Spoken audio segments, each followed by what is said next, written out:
Hello everyone, how are we? Welcome along to Cubecast, the weekly speedcubing, not news podcast, but just the weekly speedcubing show, okay? Every week there is speedcubing that happens, okay? And I come on here and I say, hey, did you see the speedcubing that happened? Gosh, how about that speedcubing? How about them cubes, everyone, huh? Welcome along, a cold cuber. Lovely to have you here.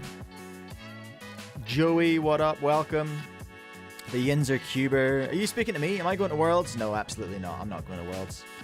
I wish I was. That would be fun. It would be lovely to go. I will be watching a lot of it. Hi, Ephemica. Welcome along, everyone. It's me. It's Thursday here in my time zone. Thursday, it's February. It's 2024. And we are going to have ourselves an episode today. Boy, howdy are we going to have ourselves an episode. Let me get my notes here and I'll tell you exactly what's going to happen in that episode. Okay, we're going to talk about a whole bunch of stuff today. There's a lot of stuff going on. We're going to give a shout out to our boy GrahamSiggins, has been doing multi-blind 5x5 attempts on YouTube, looking for that WR. I think he's doing 9. I'm not sure if 9 is the goal, or if he wants to just beat a certain number out of that 9 or whatever. But anyway, he's been working hard on that. There's a new super Waylong, everyone. The Super Waylong V2 and a Waylong V2 AI. This seems to be the thing that MoU does now. They release a cube and then they release the AI version of it as well. We've got a Cube Sauce announcement. Oh, which I didn't do graphics for. That's okay. Never mind that. We can find that on Instagram. That's fine. We're going to talk about Cubing Clash, the big event coming up in New York. Hey, I'm walking here. Cubing Clash. I'm cubing here. Cubing Clash in New York coming up in March. That's going to be cool. We are going to look at some other cubing stuff, some other cubing event stuff. We're going to talk briefly about the Collegiate Cubing Championship and why that's exciting and why I've actually started watching it and enjoying it. We're going to talk to... I can't remember their name. I emailed them yesterday. And we're going to talk to one of the people from the Collegiate Cubing Championship. That'll be next week. Because this week we're going to be talking to RamThakkar about the 2x2 Oceanic League. We're going to have a bit of a PSL roundup, the Premier Speedcubing League roundup. We're going to have to talk about sliding. People are coming all up in my messages and my comments telling me that YiHeng's world record is sliding. So we might have to get the old frame counter out. We might have to have a little cursory frame count look at that. Has it appeared on WCA yet? I don't know. We'll check that out later. I'll put a little note to myself here. Is it on WCA? So that's a thing. We're going to probably take a look at that. And we're going to take a look at Tony Fisher and his 100 by 100. Or is it? All is not as it seems, I reckon. I have consulted my big cube guru, Preston. Remember Preston, the 49 by 49 guy? Maybe casting some doubt on Tony Fisher's 100 by 100. I didn't realize that how much of a troll Tony Fisher was. He's known for hoaxes, as well as making cool stuff and being generally Tony. He is also known for pulling the odd prank. In fact, his first video was a prank, but we'll have a look at that later. What else do we need to talk about? Of course, we will have ourselves a match, Me 1 versus Me 2 speedcubing. Today, it's Me 8 monosyllabic me versus Me 9 FTO me. So we've got ourselves a match. We had a great match last week. Regular me versus sarcastic me. A really, inspiring attempted comeback from sarcastic me. It didn't work out in the end, but we had that and it was cool. Regular me took it 3 solves to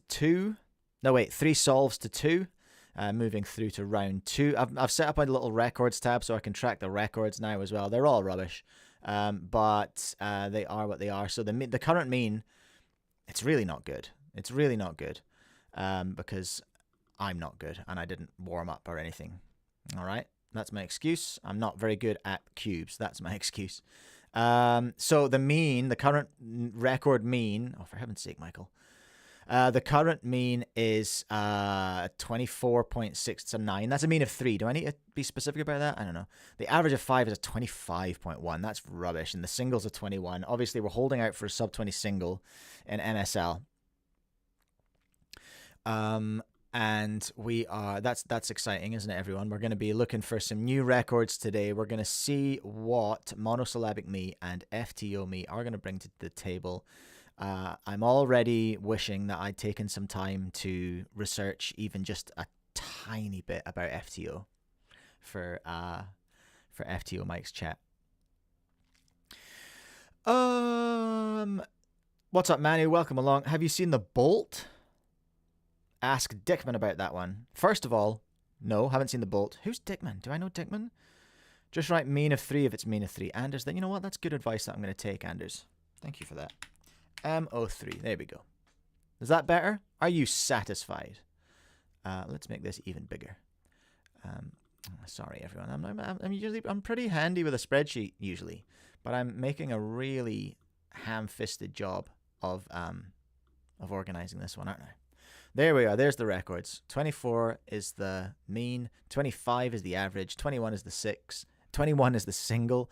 All very, very stinky, and we hope to see something a little bit more inspiring today. Did you like my transition? I've been working on OBS a little bit, just tidying some things up, specifically for me versus 2, me 1 versus me 2 Speedcubing. I've been tidying it up, making it a little bit slicker for that. We've got music now. The production levels, honestly, are out of control. Anders is officially satisfied in the chat. Beautiful. Matthew Dickman, I'll be pleased. The Bolt, Matthew Dickman. If I Google Matthew Dickman Bolt, will I? Let's do this without showing you the screen. Matthew Dickman Bolt. What are you talking about, Manu? What are you talking about? Is he a poet? Matthew Dickman, the poet? Matthew Dickman, WCA. I'm going to need a link, please, Manu. Can you send me a link on Discord or in the chat or something? Try and send one in the chat. Sometimes the chat will censor you if you try to send a link. But you should be all right. Where did Discord go? Sorry, everyone. I'm having just a ever so slight boomer moment. Oh, Discord's updating. Discord's like Windows. Sometimes you try and open it and it's like 7 updates. What am I doing? Stand up now? Have you guys noticed? Did you ever notice how Discord's just like Windows?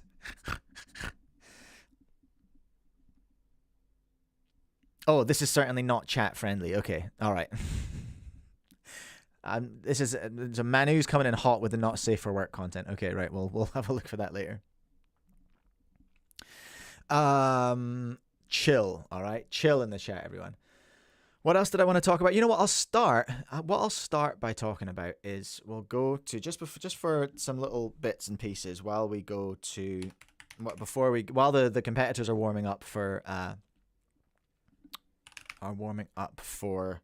me 1 versus me 2 for NSL. They're looking limber. They're getting on top of things. I wanted to talk to you about Cube Sauce, everyone. Cube Sauce, and specifically I wanted to talk to you about how Cube Sauce is now available in Australia at Crafty Cube. Shout out to the crew through there at Crafty Cube. I haven't done an ad yet, but I'm going to. You can get all the sauce you like at Crafty Cube. Other lubes are available. Look, they've got so much lube. Such a lubey store. They're very well greased. But yeah, you can grab it there. It's the same price as it is in New Zealand, but if you live in Australia, just buy it from there. How about that? That's a good idea, isn't it, everyone? Okay. Where are we getting to? I think it's time to just get into it, hey? I think it's just time to bite the bullet. Grab a 3x3, everyone. Grab a 3x3 because it is officially time for Me 1 versus Me 2 Speedcubing, everyone. Match number 2 in the MSL. Let's go. Feel the vibes, feel the hype. It's time to get fired up for some competitive Me 1 versus Me 2 Speedcubing today. Here's what we're looking at, everyone. Here's what we're looking at for today's match. Me 8 Monosyllabic Me versus Me 9 FTO Me. Monosyllabic Me, that's pretty self-explanatory. He's monosyllabic. FTO Me really likes FTO. You know? Really likes FTO. So Me 1 regular Mike is the first one through to round 2. Currently languishing in the losers bracket. Me 16 sarcastic Mike. Pretty disappointing numbers last week, to be honest. Like, with no warm-up, and I hadn't really cubed since Christmas, so that's what it was. But yeah, we're getting ready for the match now.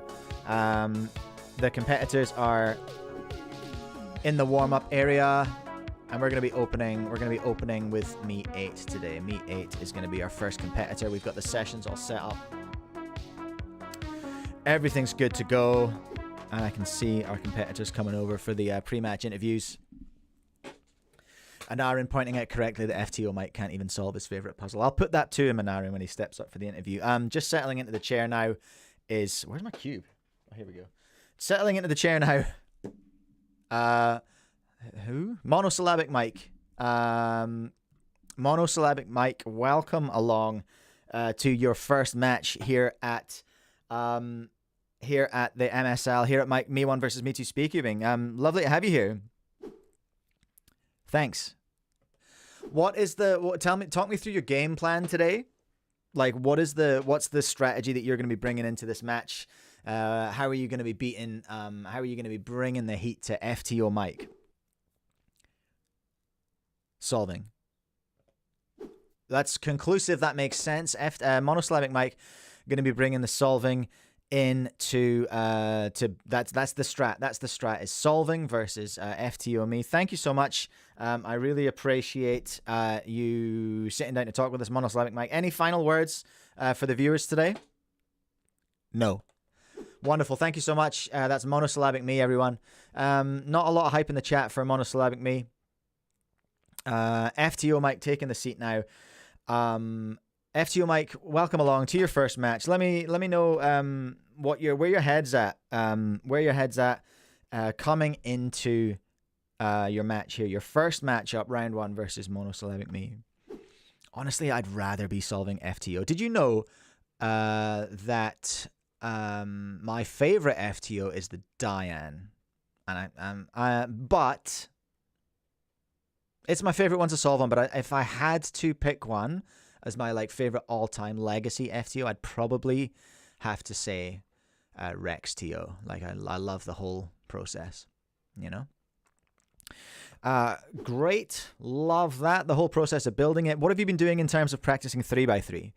Mostly, I haven't been practicing 3x3, and I have been talking about FTO on the FTO Discord, and I have also been solving FTO.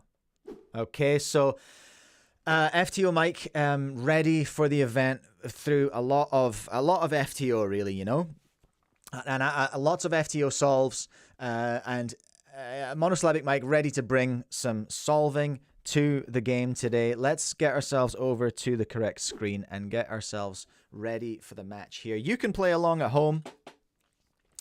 Anders in the chat, absolutely loving the idea of FTO Mike throwing all of his weight behind there. Let's start a poll. Who is going to win? I want to see the votes coming in the chat here. Who is going to win?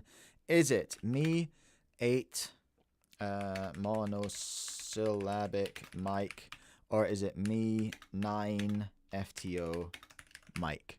Who do we want to see up against Me 1 regular Mike? Who was kind of an egomaniac Mike as well. Who do we want to see? Right, it's best of 5 solves, everyone. First in order goes first. So Me 8 Monosyllabic Mike is going to be solving first today. Let's get him set up. We're just with the scramblers now while they prepare the first solve for Monosyllabic Mike here. Of course, not to give too much away, Monosyllabic Mike is and FTO Mike will be getting different solves because they're actually both me. Don't tell anyone. A little glimpse behind the curtain there. Okay. What am I doing? I'm going to solve. No, I'm not going to solve. Monosyllabic Mike's going to solve. Okay, he's started inspection now. He's having a look around, just making sure we're on the right screen there. He likes the green in the right place. Red looks very nice as well. Okay, I think he can do something with this. He's taking a very measured approach to that F2L there. First pair is in. FTO Mike really not messing around. There's a free pair for him too. Lucky, I guess, that FTO is like 3x3 maybe, possibly. There's the OLL and it's JB. Straight out the gate with the new record single 21.08 for Monosyllabic Mike there. The judges just checking the cube is indeed solved. What a strong start. Really strong start from Monosyllabic Mike. FTO Mike now stepping up to the plate. He's going to have to really bring something to combat that. Like, he's going to be shook seeing a 21 from Monosyllabic Mike straight out the gate. FTO Mike, I got confused there. FTO Mike stepping up to the plate now. He's going to be pretty shook. Let's see what he can build. The poll currently sitting on 62% for FTO Mike. He's the crowd favorite, but Monosyllabic Mike has come in very, very hard this morning. So let's see what he can do. Doesn't hate what he sees. FTO Mike, fun fact, actually is also white cross only solver. Actually, weirdly, quite a lot of the mics are white cross only. Two pairs in. Nearly a mistake and a very awkward case for the final pair. That's a 2-look OLL, and it's going to give him that G. And there it is, 28. It's ugly. Funnily enough, bit of an issue with our commentary team. It's a technical glitch. It is impossible for me to commentate while any of the mics are doing any of the G perms. It's very, very difficult to and we're working on that, but I think it's unlikely that anything about that is going to change during the league. Okay, so what we've got now is Monosyllabic Mike taking an early lead with that first solve, 21 versus a 28, with a new single record as well. So Me9 FTO Mike is now going to set the pace for the second solve here. Put your times in the chat if you're playing along at home. Or R2D2 right at the end there. Love to see it. Okay. Me9 FTO Mike taking a look now. Ready to set the pace for the second solve here. It's not ideal. There's a microphone in the way as well. I'm just gonna a very slight adjustment of that and put it over here. No ZB. Pretty controversial that we're not seeing any ZB out of the mics. Let's see what he's pushing his inspection time here is FTO Mike, but he needs to really make an impression with this second solve. Okay, he's away. Here we go. Green is in. That's red, and there's an orange. The cross is done for a nice setup on that first blue-red pair. He spotted the blue-orange. Very nice. Green and orange is in. Blue last pair was a bit tricky. There's an hourglass OLL, and that, friends, is a Y for a 24.27. It's trending in the right direction for FTO me. But if Monosyllabic Mike can keep his pace, then we really might have a short one today, everyone. That was a pretty devastating start from Monosyllabic me. Really got FTO me shook. Binned a 28 on the first solve. Trending in the right direction with a 24. I just scrambled the wrong one. I shouldn't have done that. Never mind. Whatever. It's fine. It's good enough for Jazz. Close enough for Jazz. Okay, here we go. 21.08 is the number left on the board by old mate Monosyllabic Mike. Sizing up the second solve here. He almost started solving on the yellow center there. Nearly a disaster, but he spotted that spotted that just in time. Oops, someone left a phone beside the cable. Okay. I mean, it's not inspiring stuff in this second cross for monosyllabic mic. There's the blue-orange. That's 1 in, everyone. 2. And that's lovely. 3. 4. Hook. Fish.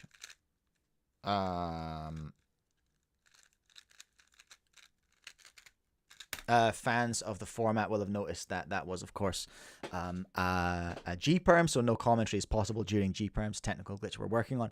25.16. What did FTO have? Versus 24. So there we are. FTO Mike on the comeback already, which is great. We love to see that. So last solving there was Monosyllabic Mike, which means he's going to take this solve. This time we're going to go and hand it over to the Scramblers. There's R2D2. I love to see it. The show, of course, brought to you by Lucasfilm. If anyone from Lucasfilm is watching, just want to clarify that was a joke. Okay. Well.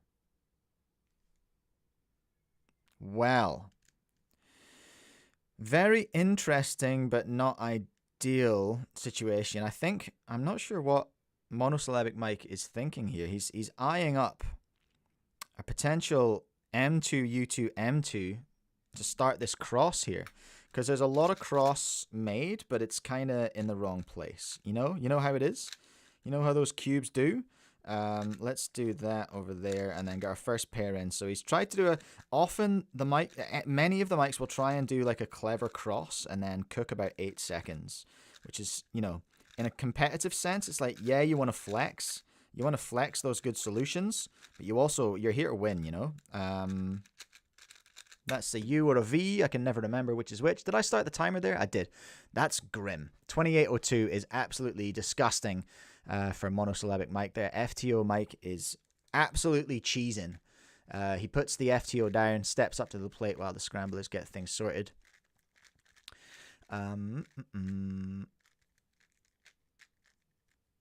And here we are, looking for a response to that 28 from Monosyllabic Mike. FTO Mike just preparing now, getting ready to start the inspection. FTO Mike still the favorite with 67, but it's looking shaky. It's looking at this point a bit shaky for the monosyllabic man. Oh, no. Nearly messed up. Production team. What? No. What is happening here? Okay. Slight technical glitch there, everyone. Don't worry about it. I think we got it covered. Where's that? It's there. There's green, red. There's red, blue. There's green, orange. Oh, difficulty in setting that one up, but there's blue, orange with a line and then one of those. You know, those ones. And then this is a Y or a V. Can't remember. For 24. Ouchie. And that's significantly faster, isn't it, maths fans, than 28. So FTO Mike takes the lead. FTO Mike takes the lead. All of a sudden, we're at match point in the other direction. Nobody saw this coming at the start of the match. Monosyllabic Mike came in hot with that 24. And the means are in. 25.6 for me, 9. 24.7 for me, 8. Is that a record? Can't remember. I'll have to check. Who just solved? FTO Mike just solved and took the win. So it's FTO Mike to set for this, what could potentially be match. It could be all wrapped up right here. Let's see what he can do with it. I'm really tired. I flew in from Auckland last night really late. Okay. But enough about me. Let's get back to the game. Who's solving? FTO Mike is setting what could potentially be the last solve in this match. I'm seeing a few pings on Discord there. I assume everyone's just going, oh my god, it's happening. Monosyllabic versus FTO Mike is happening right now. Turn it on immediately. That can only be what's happening, right? And the blue one went over there. Is it time for a safety? I'm not sure. FTO Mike really wants to stay in this match. That's nicely set up there. Split that one for a case 1. It's an H, and then it's one of those. And then, what's that? It's a J-Perm. With an AUF. That's the best single we've seen so far from FTO Mike. Monosyllabic Mike is really going to have to pull it out the bag now. Otherwise, it's GG's. All done. Haven't even gone the distance. Okay. Monosyllabic Mike. Taking a deep breath, centering himself for this, what could be the final solve in this, the winner's bracket of the MSL. He's looking to plant that green in the back there, which will let him whip that blue around on the U. Let's see what he does with it. Will he remember to do that? That's lovely crossing. Very nice, very clean. Setting up for a case 1 on those guys over there. Oh, where has this gone? He's in trouble here. That was a very scrappy execution on whatever happened there. There's the hook. There's the hourglass. There is the one of those. The other V potentially for a 25. It's not good enough. It's not good enough. GG's. FTO Mike has taken it. There we are, everyone. It's happened. FTO Mike is your winner today.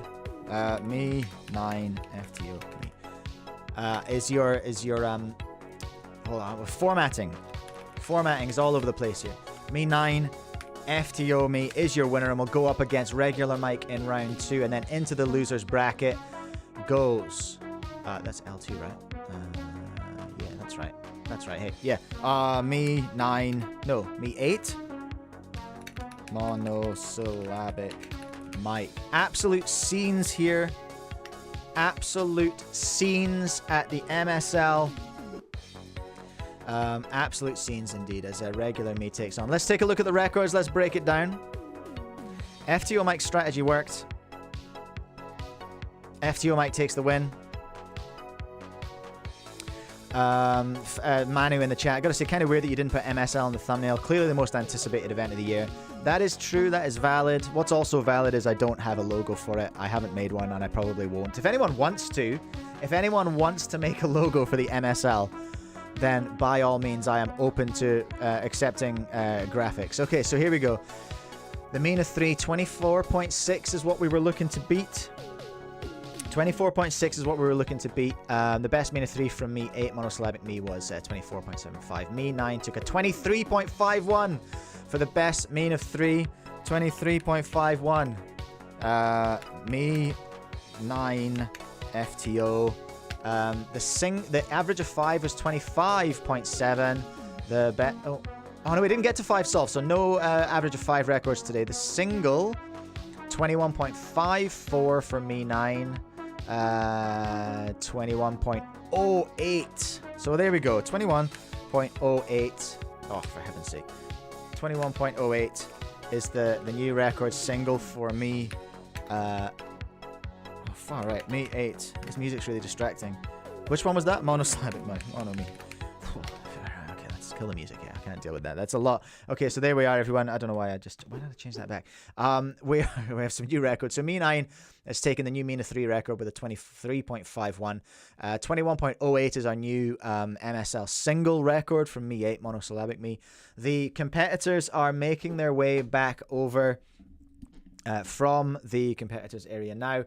And our winner FTO Mike is taking a seat now. Congratulations, FTO Mike. A fairly comprehensive win after a shaky start.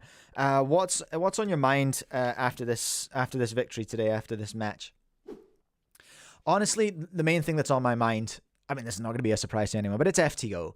And I am honestly, I can't believe you started this league with 3x3. What were you thinking? Nobody wants to watch 3x3. People want to watch FTO. People want to watch my event, okay?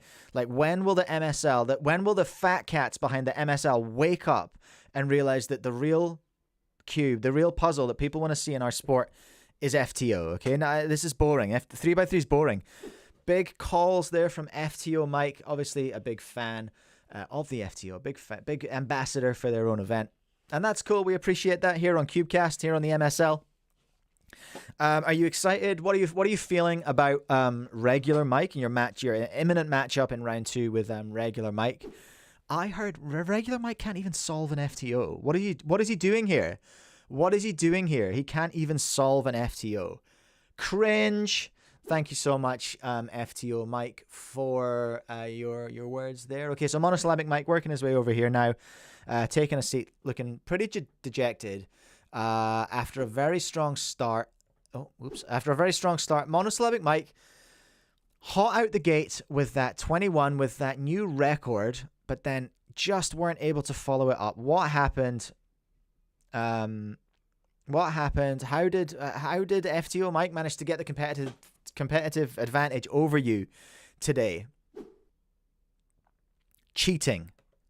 Wow. Okay, big accusations coming from Monosyllabic Mike that there might be some underhanded shenanigans going on in the background here. What's your evidence?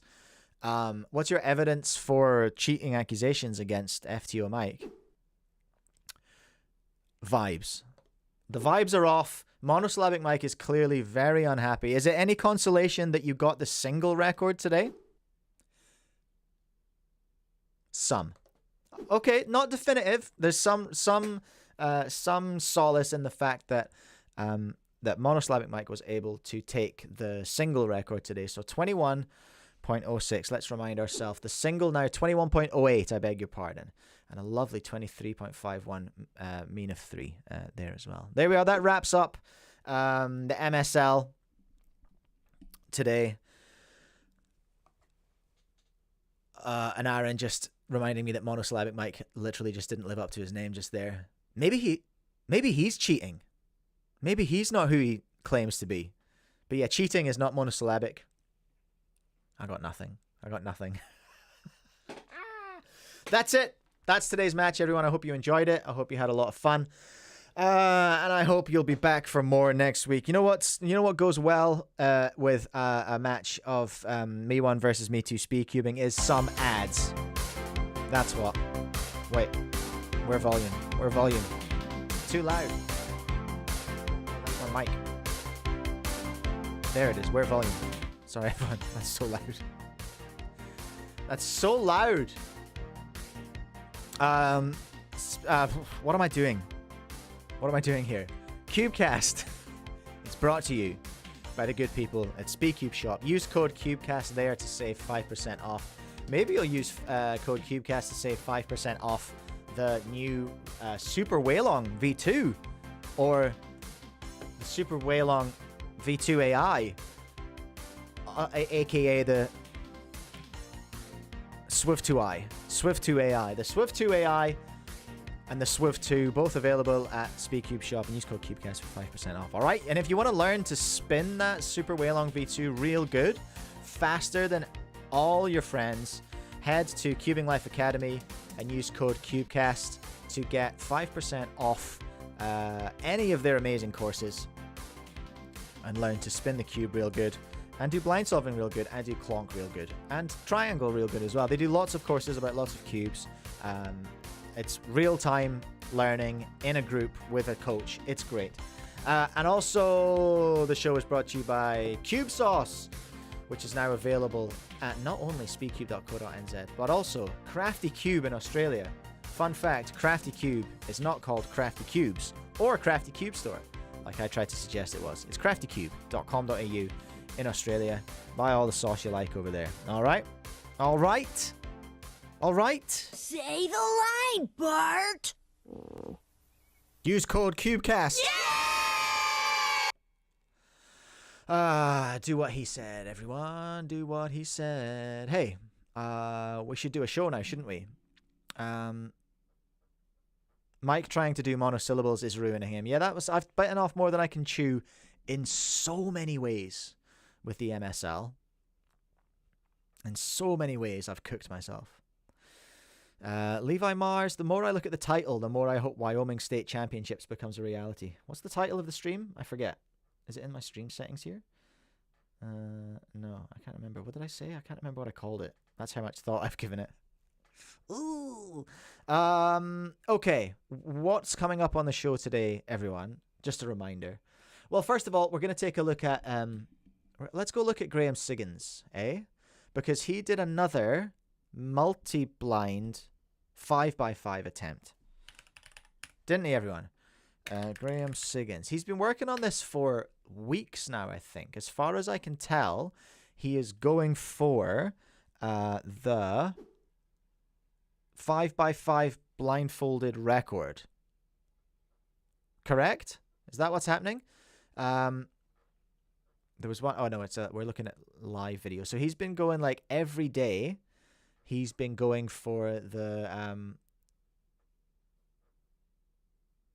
9 5x5 multi-blind attempt. He's aiming for.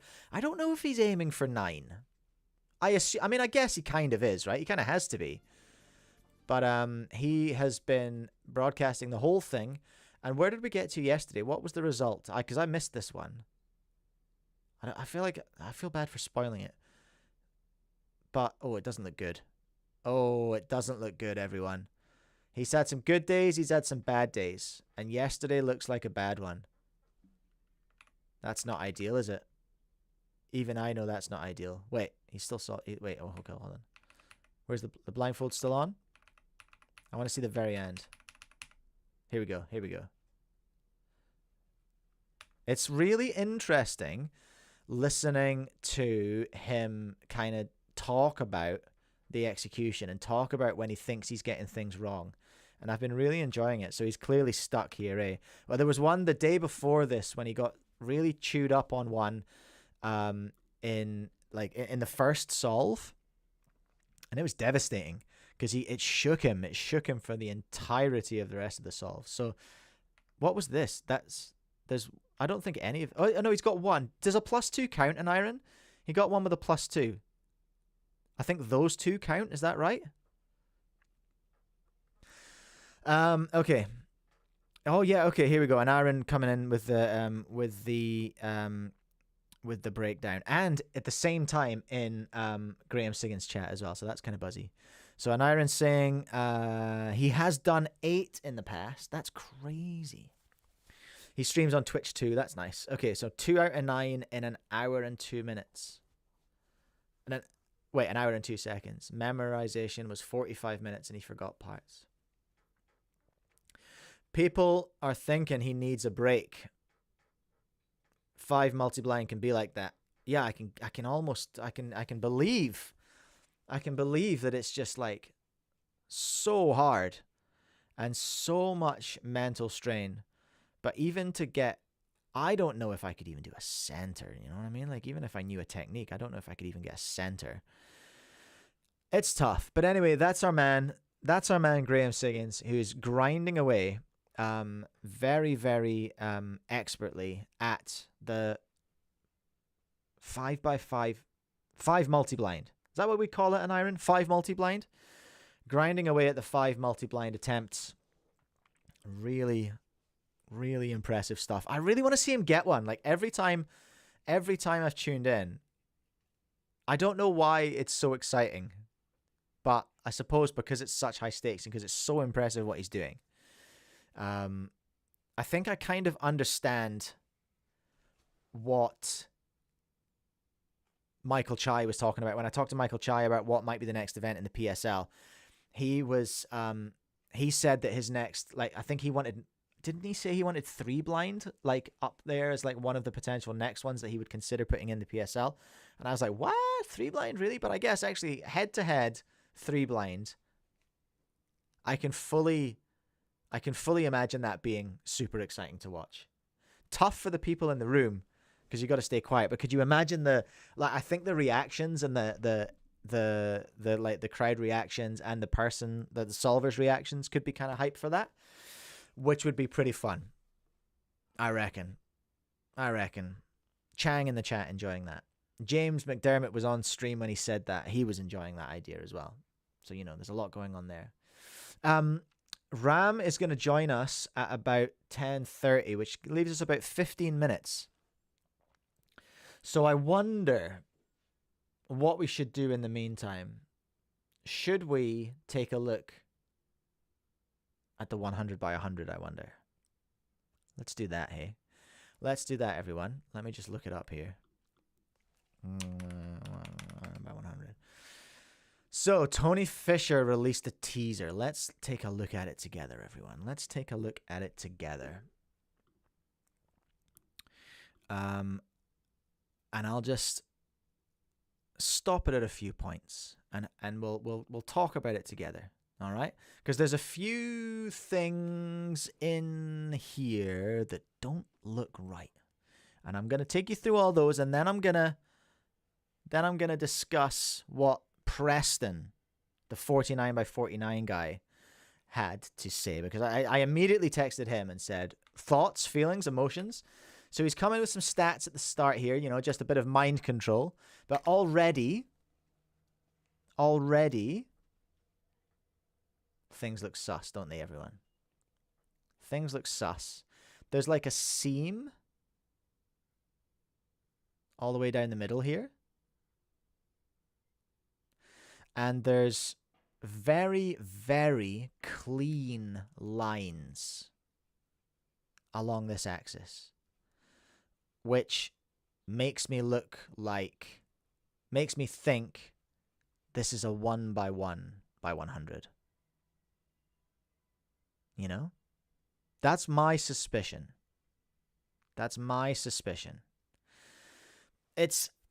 We should also remember Tony's got prior experience, shall we say. He's known for hoaxes in the past. He did a 9 by 9 hoax. He did a 28 by 28 hoax, I believe, as well. And this is the latest one. That's not enough internal parts. I've not done the maths, but I don't think that's enough internal parts for a 100 by 100, right? Am I crazy? But is that not nearly enough parts? So this is the bit that is really as soon as I saw this,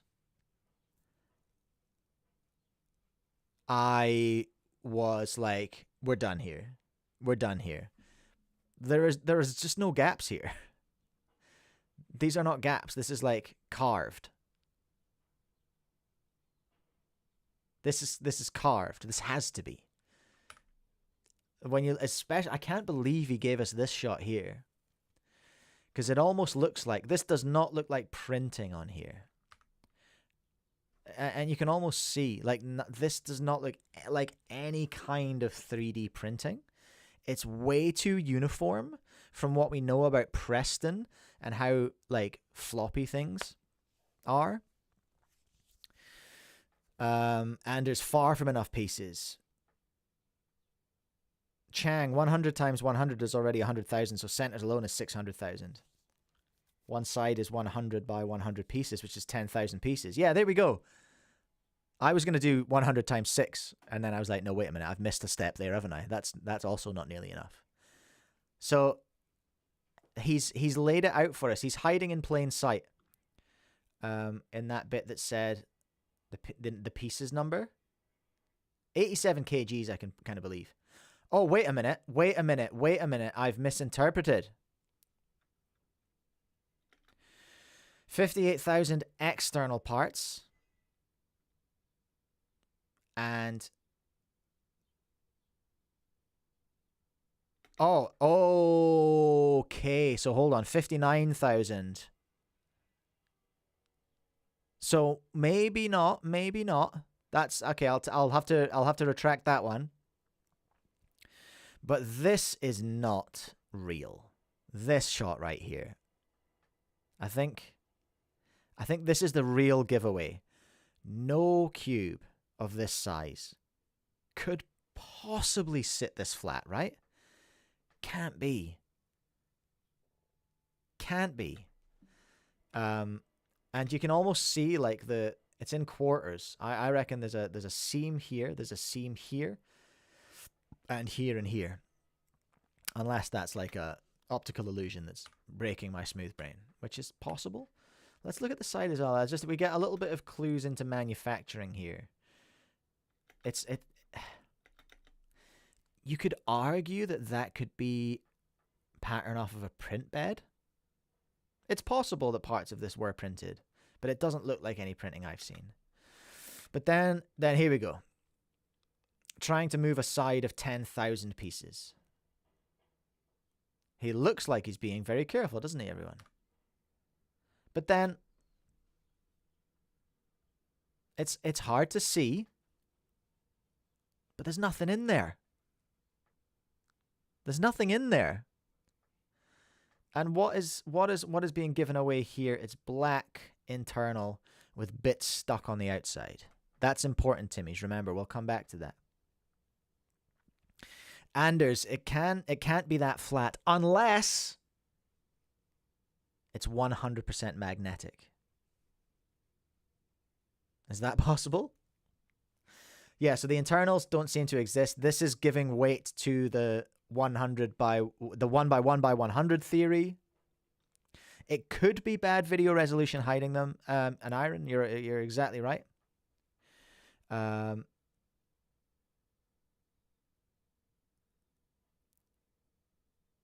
how did it get there so neatly? How did it get there? He's doing a very good job, I think, of pretending he's being careful. That's my speculation there. But I don't like how you can see these quarters here, although they would be built in quarters if it were real. I don't think it is. And now he's going to go a single layer, the weight pressing down on that. See how he never ever... Think about how Preston turned... you can't... Without one big, strong axis down there, I don't see how that could be physically possible. At this point, I was like, okay, it's fake. It's fake. Unless he turns on another axis. And then, in the post-credit scene, he does. Okay? But if you look carefully here, it still looks the same, doesn't it?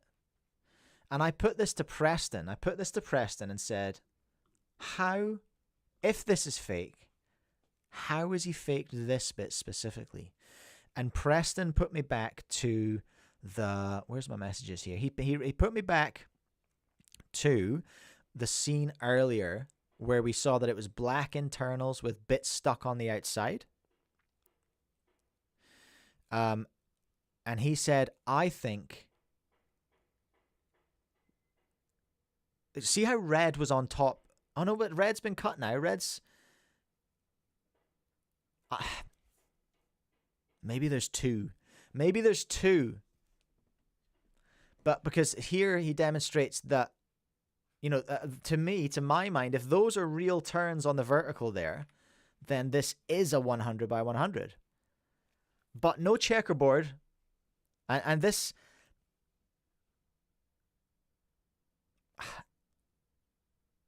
I don't know. What is the manufacturing?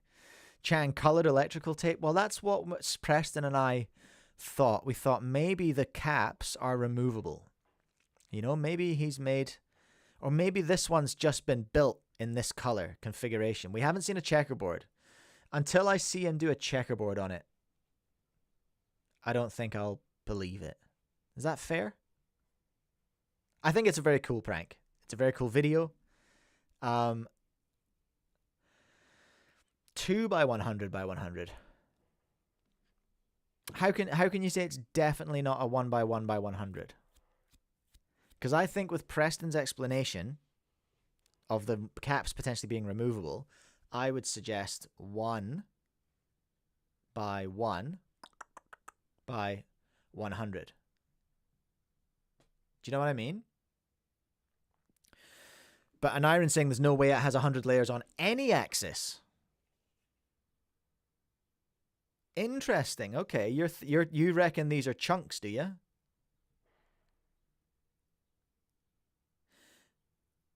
But it's a teaser video, There's going to be more. It's too flat, bro. It's too flat. It's so sus how flat it is and how those quarters look. So my theory is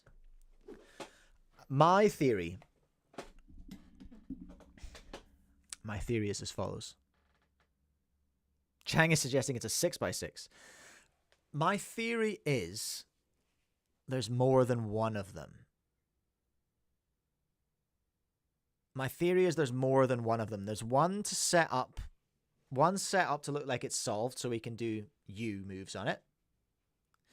And there's one set up to look like it's had moves done on one axis so he could do solves on the other axis, but it's still just a 1x1 by whatever.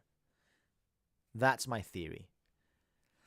Notice there's no foot on this. There's no foot on this corner. No real explanation as to where that goes. These are just like, without seeing a schematic, this is like, well, okay, sure. I guess these look like they could be 100 by 100 pieces. But he's like doubled down. In the comments, he's kind of doubling down on the trolls. He said first on his own video, and I said, proud of you. And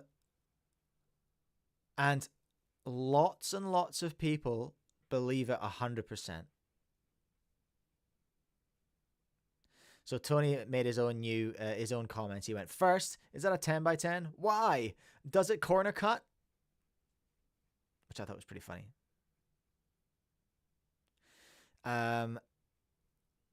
Where are the comments? In case you're new, Tony Fisher is famous for making giant cube hoaxes, and he's replied, and also the official world records for largest and smallest Rubik's cubes. Yeah, that's true, but we're not talking about largest and smallest. We're talking about biggest register.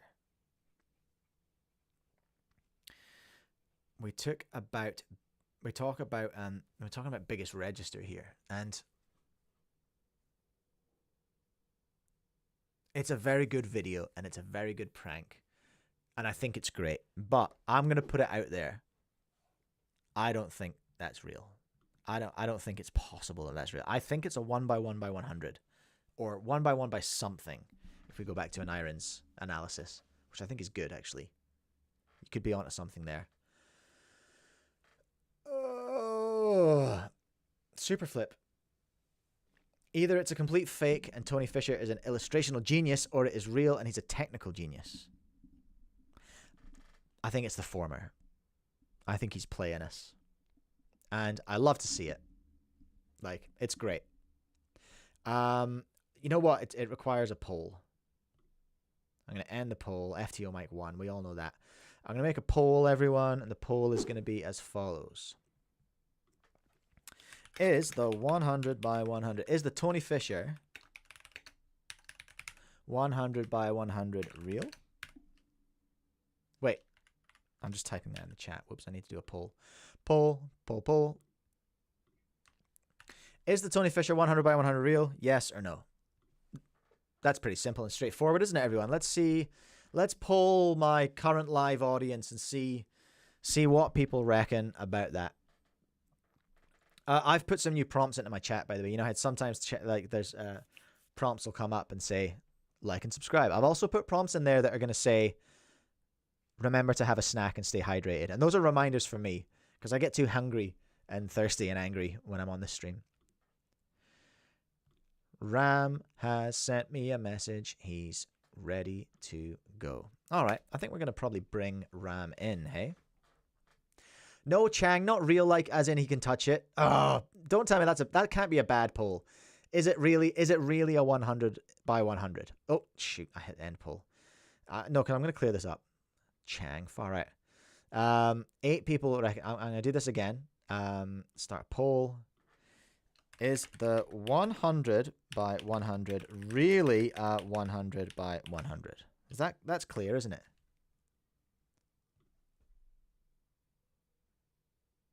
That's clear. Is the 100 by 100 really a 100 by 100? Not is it real as in you can reach out and touch it. I'm not asking if it's CGI.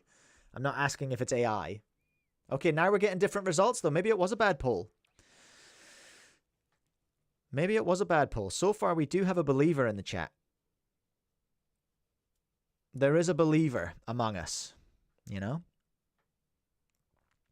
Chameleon Cuber, I don't think it's an AI generated.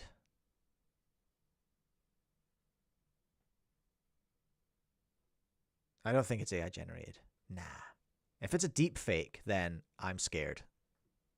But I think it's just a regular Commoner Garden hoax fake. And a cool video. All right. James Melby, official Timmy. I've followed this creator for years. He's done some very elaborate fakes, but some real puzzles too. Absolutely. I'm not saying that everything he does is fake. But I am saying that I'm not ready to believe. I'm not ready to believe that the 100 by 100 is real just yet, okay?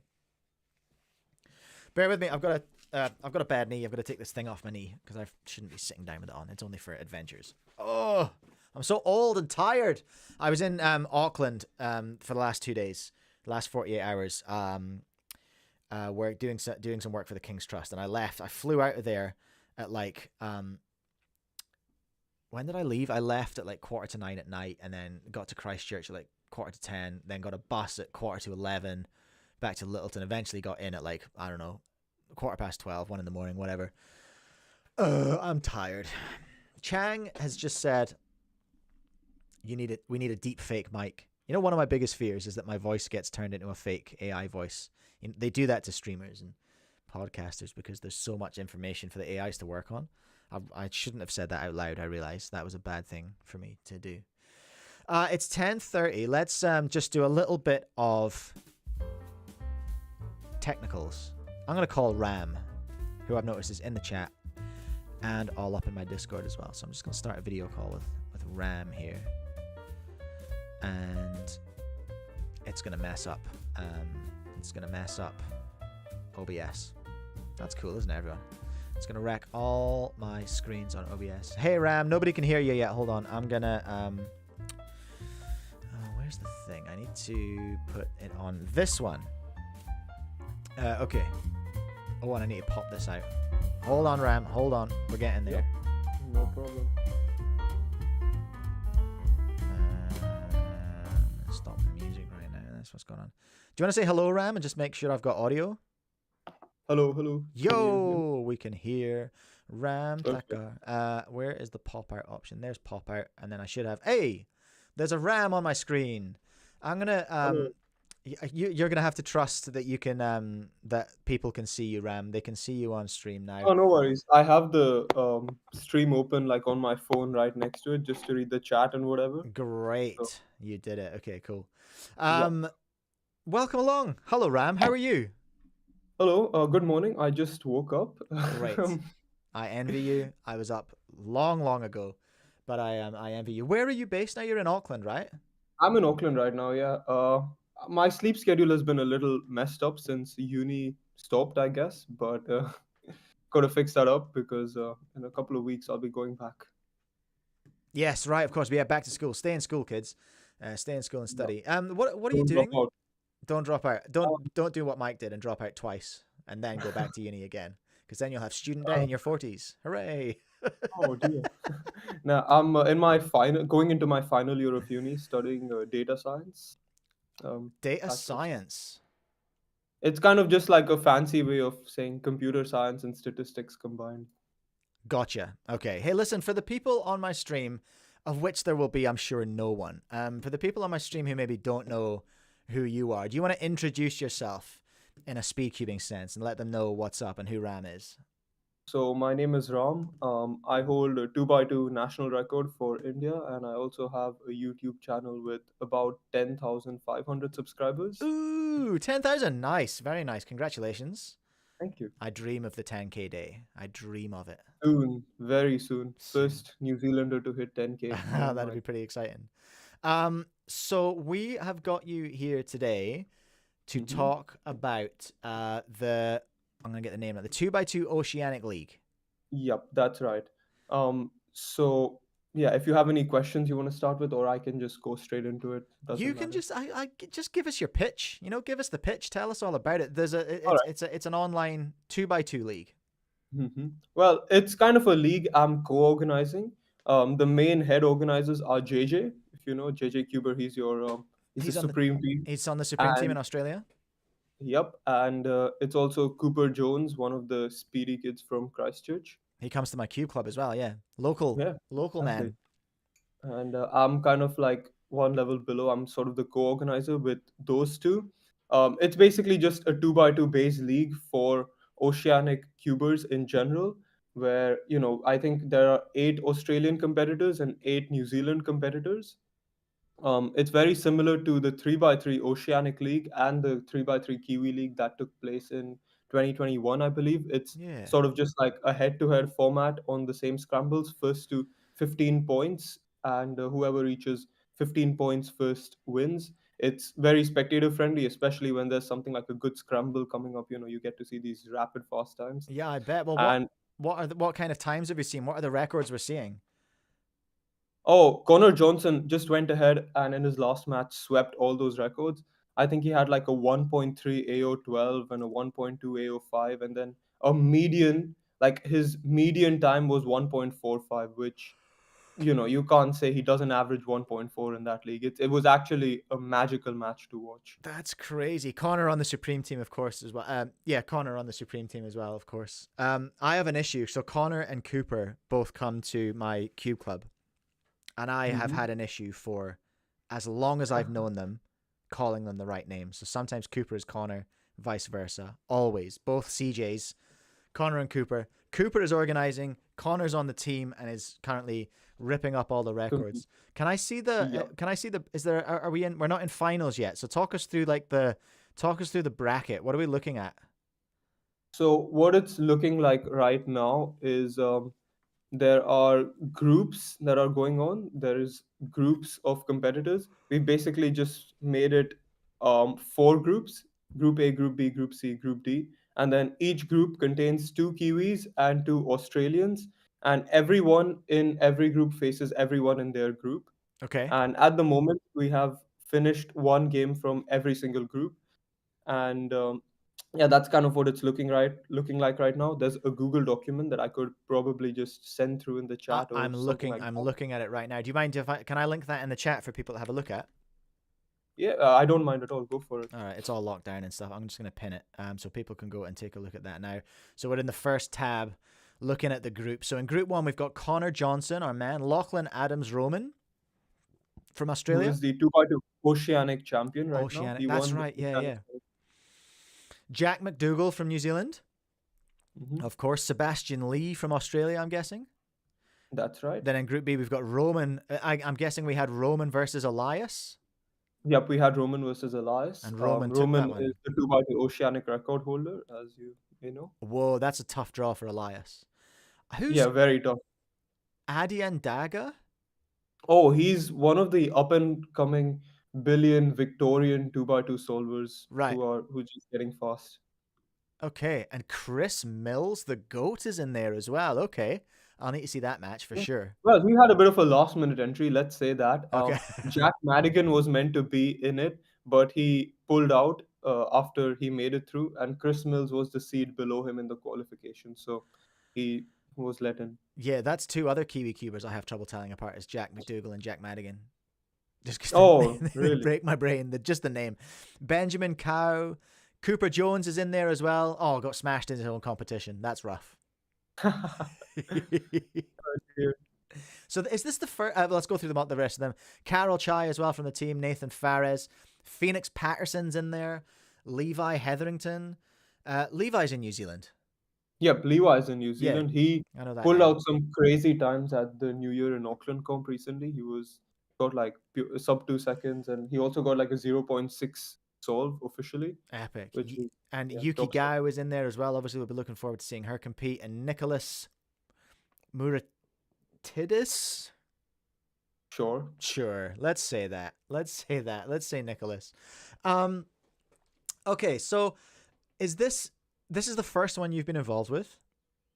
Well, sort of. There was a 2x2 Kiwi League that happened in 2024, for which, a couple of times I did like generate scrambles and whatever, but this one I'm more involved with, I would say. I'm still not as involved as Cooper and JJ, since, they are the ones who know how to run the streams and whatever, but yeah, I help out with scrambling and commentating whenever I can. Right. So Cooper and JJ, they're the ones running the production, as it were. Pretty much, that's right. Who else is involved? Like for anyone who's thinking, "Ooh, maybe I could if they can do it, Well, maybe I could anyone do can it." get involved. That's the best part about it, because we, like, for every game you kind of need helpers, where like people just judge and help with checking scrambles and whatever. And usually what happens is, it's one of the competitors like from other groups who just happens to be free, who will help out with, you know, judging and whatever. And worst case, if we don't have anyone, like, three of us, JJ, Cooper, and I, can kind of just run the whole thing ourselves if needed. But yeah, if people do want to help out, like, they can join the Discord server, which, yeah, I can link that as well. Yeah, send that It's link through me. We've got the document pinned. I've pinned. I'm going to pin your YouTube channel now, so people can go and subscribe to that as well. Thank And you. then yeah, we'll put the Discord link in the chat as well. So if to put one of these together, like what does Hmm. it take? Because the reason I've got you on today, and the reason I've got you on like with conversations about a bunch of other cubing events, Hmm. is to just kind of talk about like I think it was like cubing is growing up was the Yeah, title. that's right. I That's the saw title. this. And I think that refers to something I was talking about with Michael Chai about events and Mm-hmm. things like that. I think it's easy to write off Monkey League and things like this as being irrelevant post COVID. But I Well, don't. I wouldn't think so. No, of course you wouldn't. But I'm Mhm. saying it's easy for people to make that argument. But people keep watching, right? People keep Mhm. turning up to Absolutely. watch. Why do That's you right. why do you think that is? Because you're obviously again, I feel like we have to disclaim this all the time because people come at me and they're just like, this is it's like it feels like it's this versus WCA. It's just like, nah, this is as well as WCA. Like, why do Yeah, you think exactly. being someone who So, is a delegate who's locked in WCA, we all love the WCA. Why do people watch this? You know? so here's my theory behind it. So, you know how there are like many big competitions tend to have like big streams, and there are hundreds of people viewing in. Yeah. Like, and these streams happen maybe once every, I would say, month, couple of months. And obviously, like, as much as we wish we could have like these live cubing events, like officially these big comps every weekend, that's just not how it is. You don't see a big comp stream every weekend. And there are people who are, passionate about cubing enough to want to watch stuff even outside of WCA comps, every weekend or whenever they can, basically. So that's why I feel like leagues like this are a good way to, I guess, fill the gaps between WCA events, like the big ones that happen for which there are streams. Yeah. Do you get my thinking? No, no, for sure. I think it's like it's really interesting as well, and like because being someone I talk to a lot of people involved with Speedcubing TV quite a lot, and it's all about the story. And you're a Absolutely. YouTuber, it's all about stories. Exactly. And what you're doing in the league is essentially you're filling in the gaps between these big events, and you're This is creating the- more story and more narrative for these cubers. exactly. Yeah, it's also like another thing is yeah, these guys don't compete like every weekend either. And this is also another good way for them to, I guess, practice their nerves in it's not an official setting, but like in a somewhat competitive setting, if that makes sense as well. Yeah, So yeah, that when they do go and compete in official competitions, it does help with their nerves and how they approach official souls, because obviously it's not like this is just as easy as solving at home. You're not going to be as calm as if you're just going to solve at home.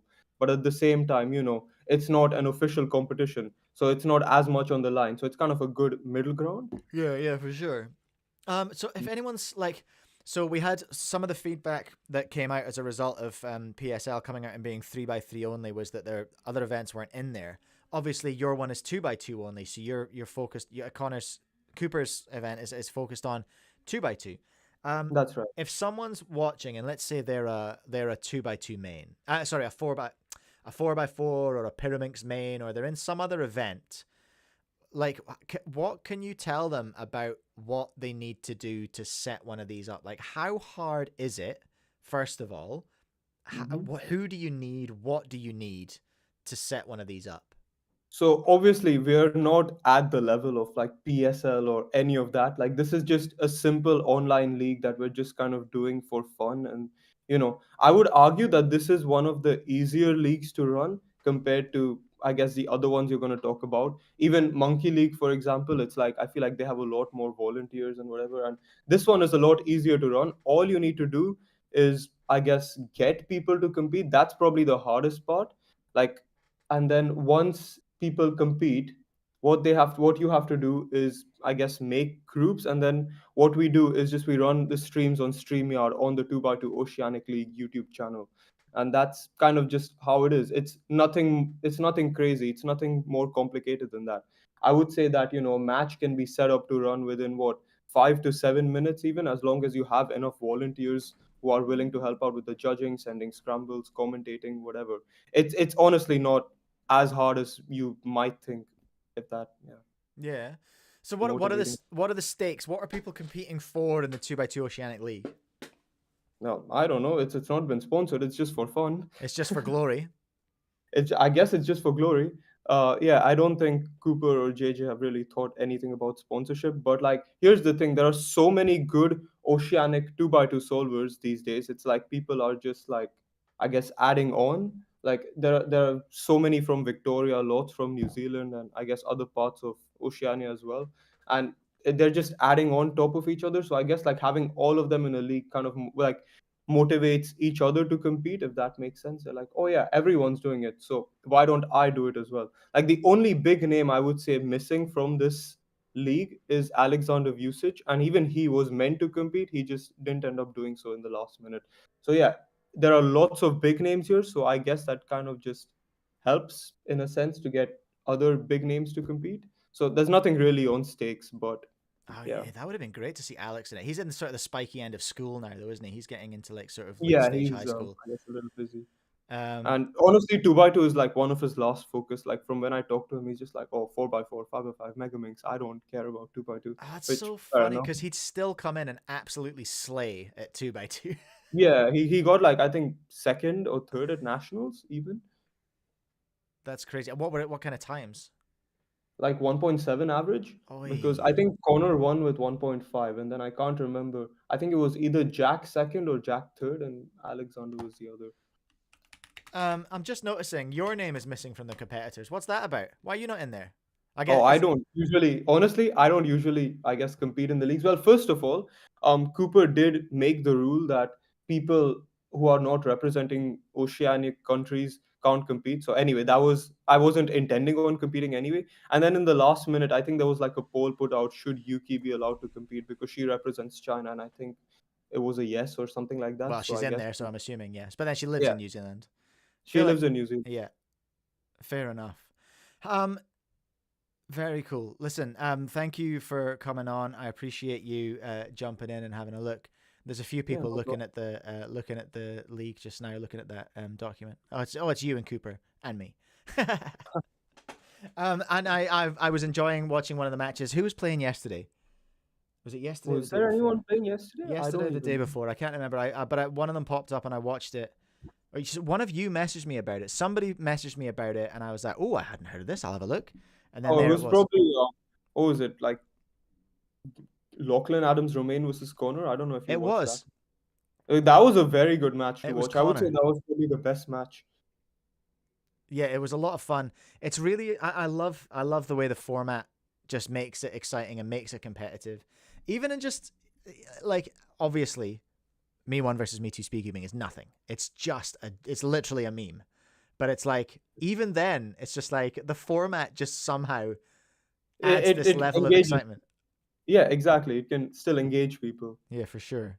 Ram, thank you so much. I really appreciate you coming on, telling us Thank you. about the 2x2 Just Oceanic. pop this YouTube channel link down as well in the chat, the Oceanic League 2x2 channel, It's which I've pinned in the seen. chat right now, so it's I'm all Oh, over it. brilliant. Okay. Don't worry, Yeah, that one's sorry. pinned I in the didn't chat. see So it. head over there, everyone. Subscribe to the 2x2 Oceanic Speedcubing League. Ram, I'm pretty much gonna hang up on you now. It's gonna look way Yeah, no slick on the problem. stream, I but know you guys I know you have a schedule. Have fun with the stream. peace. Thank you so much, Ram. Appreciate Thank it. you. Thank you so much. Bye. Remember to subscribe to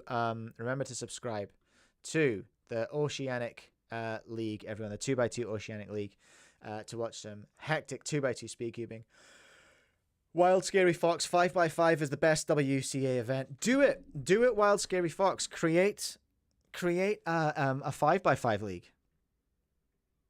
Do it.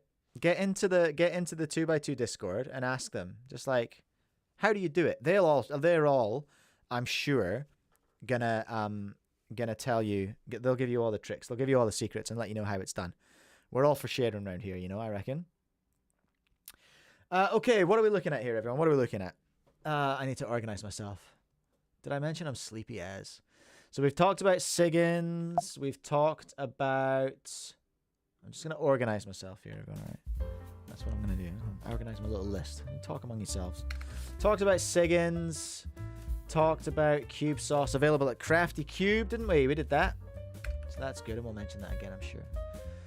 Ooh, shall we look at Cubing Clash? Let's do that next.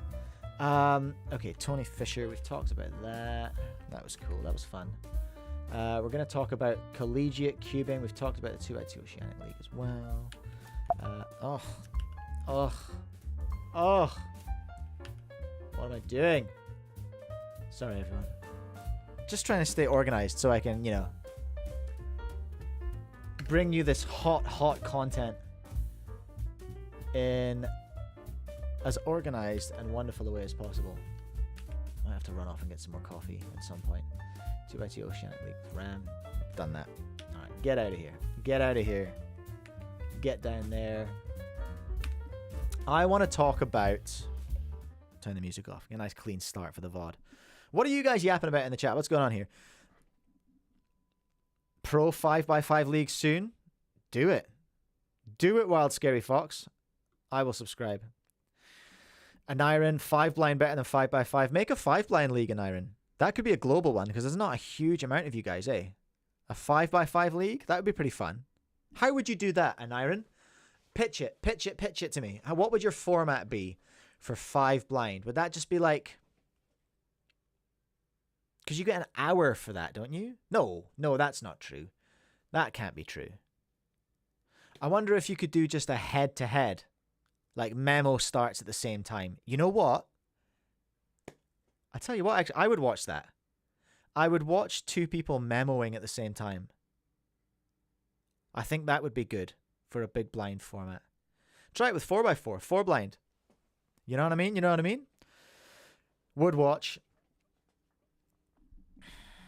James McDermott just came into the chat as well. Did you hear that last part, James? We were just talking about the 2x2 Oceanic League, and I'm trying to tell people, if 2x2 is not your jam and you think there should be a league based around your event, just speak to Cooper and Ram, and I reckon they would let you set up. They would give you what you needed and tell you how to do it, and then just do it.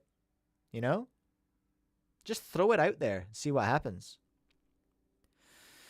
And then we were talking about 5 blind, competitive 5 blind, and how that would work. And I reckon 2 people memoing and solving at the same time. Obviously, they have to be in different rooms, but I don't know how long that would take. I can't remember how long 5 blind, an individual 5 blind solve realistically takes. Head-to-head first to 3 or something.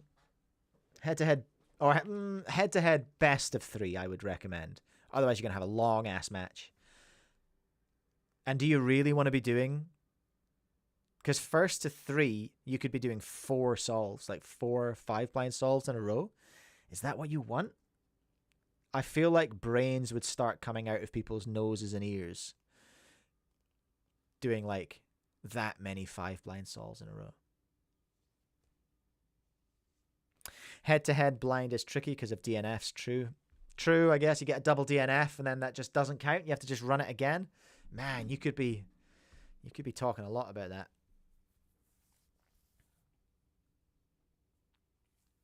Wild Scary Fox, can you talk about the GAN 5 core stripping sometime soon? I've talked to a lot of people who've had this issue and I've experienced it myself, but no one really talks about it.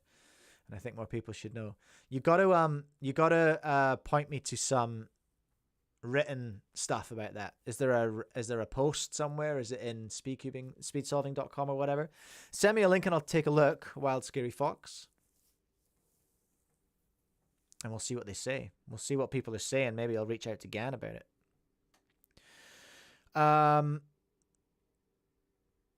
I see. Yeah, James, you would be incentivizing going for safeties in head-to-head blind, wouldn't you, rather than good times? Well, listen, I'm not an expert. You guys work it out. You guys work it out, and do a blind league. I would love to see that. Maybe 3 blind league would be a good place to start. You know, start with a 3 blind league. That would be pretty sick. And I don't think we've ever seen one, have we? Have we seen a 3 blind league yet? I'm not sure if we have. I can't remember seeing one anyway. So we are going to look at Cubing Clash. That's right. Cubing Clash is what we're going to look at because it looks exciting. And today's episode is all about cubing events. I thought about calling it like I feel like altogether I'm calling them like cubing exhibition events. You know what I mean? Exhibition cubing is kind of what we're talking about. So I'm not going to roll this with the music because I think I'll get pinged for copyright on this one. I think it's copyright music. But Cubing Clash, everyone. Big announcement from The Cubicle. Timon versus YiHeng live in New York. The young goat YiHeng versus, he's hardly an old goat, but he's still goated. Timon Koloshinsky. March the 9th, 2:30, somewhere in New York. We're going to talk about the Super Weilong Prosta. It's going to happen. Cubing Clash, March 9th, 2:30, somewhere in New York. Tickets available here at thecubicle.com. So, Cubing Clash, Timon versus YiHeng at the Flushing Town Hall. Toilet vibes. Get ready for an electrifying head-to-head cubing showdown at Cubing Clash, New York. We invited Speedcubing legends YiHeng Wang and Timon Koloshinsky to race in a 9-set, first to 5 sets head-to-head battle, complete with commentary and player interviews. Buy your tickets now and get close to the action. I love this idea. Love this idea. It's so cool. It's like pay-per-view boxing or wrestling or something. You know what I mean? Like, it's a proper cubing event. A proper exhibition style cubing pay-per-view event. Tickets, you can spend up to $200 US on a ticket. You can the tickets start realistically, like the cheapest tickets are 55 US, 65 if you want to be up the front. There's the premium lounge, there's the balcony. And there's a VIP ticket for $200 here. Only 28 tickets available. An exclusive care package with event merchandise. A VIP experience with top competitors. Meet, greet, get autographs, take photos, solve with Timon and YiHeng. Lunch included. Hello. They're going to feed you? I'd like to think they would for $200. And you're going to get shirt and dietaries. Yeah, okay, that sounds great. Click here to see a complete rundown of the VIP experience. I will. I haven't seen it yet. Our VIP experience begins on March 9th at 11. We recommend you arrive a bit early if you're unfamiliar with the area. When you arrive, you'll receive a VIP merch pack that includes a Cubing Clash t-shirt, 2 posters, a tote bag, and event stickers. Then we will allow everyone to get settled in, take photographs, and get autographs. Afterward, lunch will be provided where you can eat and continue to socialize with the competitors. Then we will have a VIP Q&A session where you can ask the competitors anything you like. Interpreters will be available to help communicate with YiHeng. Great. Love to hear that. Finally, we left some room in the schedule for all of our VIPs to race against the competitors. No way. That's pretty epic. VIP guests get early entry to avoid the crowds. Man, that's quite a VIP experience, actually. That's pretty cool. We're excited about this event and what it means for the future of speedcubing. Thank you for your interest, and we hope to see you there. Before I dive into the chat, and before I take a look at some of the feedback, and before I perhaps compare it to some of the feedback of PSL. Will I? I don't know if I will. I don't know if I need to do that. But I'm excited for this because this is like literally speedcubing growing up. Like, we've got to a stage where we have two of our like top athletes. We're able to put on an incredible show, an incredible head-to-head with in a proper venue. And I think that's really cool. And I really hope it works. I really hope it fills out. I think it will. Most of you are thinking it's too expensive. It's probably not for you. It's for mums and dads of young cubers. You know what I mean? I think, probably. Do I think it's too expensive? I mean, you'd pay this to go and watch your favorite artist, right? You'd pay this much money to go and see your favorite musician. Okay? Geez, how much did I pay to go and see Tom York? Like, it was hundreds of dollars. I think it was about 200 New Zealand for a ticket, and that was just punter seats. My wife, I will say, did do an outstanding job of getting great seats. And we were right down the front in the center. And I think this is really exciting, and I think it represents pretty good value. Like, I think it's good value. Is it expensive? Again, just like with PSL, that depends on your own perspective. Whoa! I don't know what currency that is, but there's 200 of them from Coco's. Wanted to say thanks. You've been my main source of cubing news and rumors lately, and I'm so thankful for that. Hey, no worries. Thank you so much. I really appreciate it. Really, really appreciate it. Thank you so much. So Cubing Clash. Yeah, super exciting. What? Wrong button. I got flustered. Let's have a look at what the chat is saying. All right, what's everyone saying? What's everyone saying? Oh, inevitably, people saying tickets cost so much. Well, no, you're not saying tickets cost too much in Iron. You're saying they cost so much. They do cost a lot. Personally, if I was in New York, I would pay 100%. I would go and watch this if it was in my area. Hell yes, I would.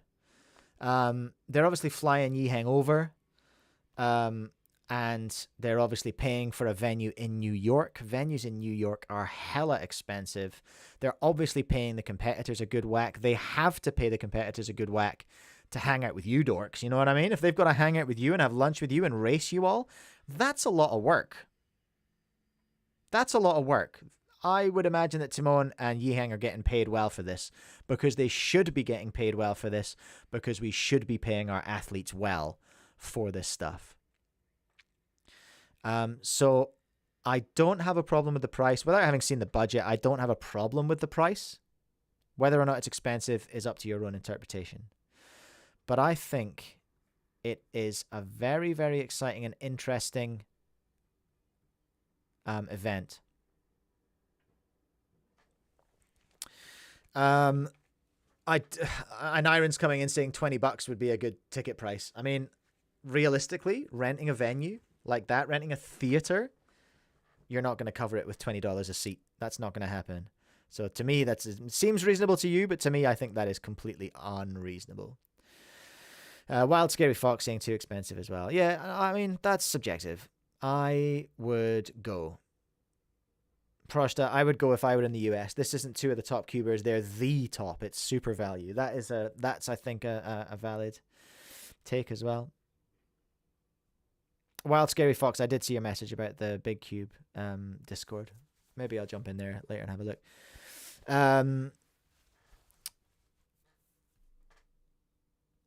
I think VIP is priced pretty fairly, Wild Scary Fox. I would say that as well. I think 200 for the amount of value you're getting is pretty good. It's pretty good there. Now, here's a question for you. Okay, and this is going back to the video I made about the Cubers Friends reaction to the Cubix's Friends reaction to the PSL pricing. Does paying 60 US, 65 US to see a show, Does that represent better value than paying to be in the PSL where you get to see a show and compete? And I guess have your convention as well? That would be my question that I would pose to you. James, the only thing I think is unfortunate about this is that YiHeng will just clear, in my opinion. I think Timon's going to have a hard time. I think that's valid. I think that's valid feedback. It's going to be a fairly clean sweep. Cocos, that's my point. If you think how much other events like concerts or sports take, it's not that much. You reckon? I mean, if I want to go and watch the rugby, I'm paying that much. I don't think. I think the price. This is just something that we, as speedcubers, as cubing grows up, we just need to understand that proper venues for putting on proper shows are expensive as. And if we want our athletes to come and be part of these shows, if they want to be plonked up on a stage by themselves and have everyone gawking at them, which is not really why they got into this game. These people are not performers. These people are not artists. They are athletes, but in a way that they are trained and bred to compete with each other, but not to be put on a stage and shown off. So this is new, and they need to be compensated for that. The venue needs to be paid for, and this is entertainment. This is cubing as entertainment. And I think if this is to go on, then we are, as a community, going to have to get used to it. And I think also, there's proof of concept for this. I did actually get involved in the comments in Cubix's friends about it.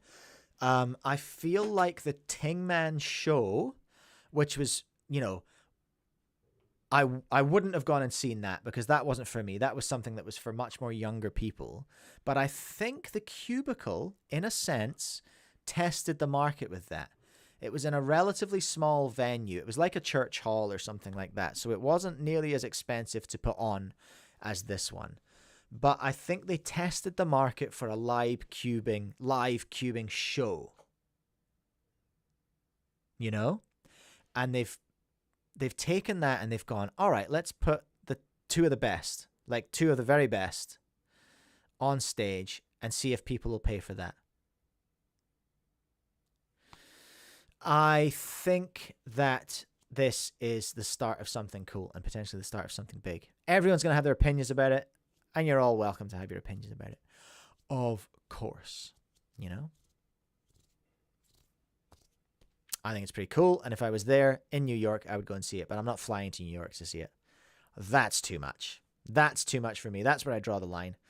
So, and I think especially for some of the people in New Zealand in the chat right now as well, this is almost impossible for us to comprehend. Like, nobody, because we have such ready access to all of the cubers in the country at competitions, this wouldn't work in New Zealand. I will 100% give you that. This would not work in New Zealand. But in New York, with two of the best in the world, I think it will, and I hope it will. So that's that, hey? Plus, the advantage it has over PSL is that it's a guaranteed matchup people want to see. Yeah, true. You know exactly what you're getting. This is actually a good segue. Just Coco here. Yeah, there weren't much paid events in terms of cubing yet. Not sure why people expected it to be cheap.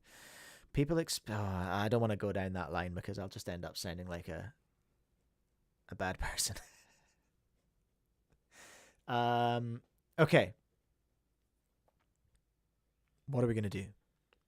We're going to have a quick ad break, Hey guys, everyone. this part of the stream is sponsored by me. I know, huge downgrade. You're probably expecting Raid Shadow Legends or Squarespace, but I'm actually here to tell you about the code Cubecast, that is CUBECAST, that you can use at speedcubeshop.com for an absolutely plentiful discount on all of your orders. If you're going to want to be faster than a 6-year-old, you're going to need some good cubes. How do you buy good cubes? At Speedcube Shop with code Cubecast. You heard the man. Thank you, CQ, for that. Appreciate it. Appreciate you, mate. Appreciate you dropping in.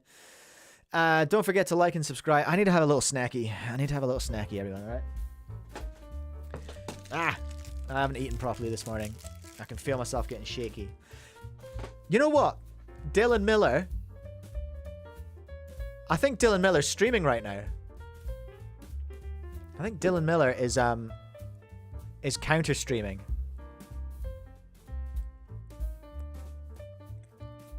Oh no, he stopped. He stopped now. All right, Dylan, I forgive you. I forgive you, Dylan. But I noticed there was a ping in his server. I was like, oh hello, what's that? At 9:47. So not only was he streaming while I was streaming, he waited for me to start. And then he went, psych. I'm going to stream now.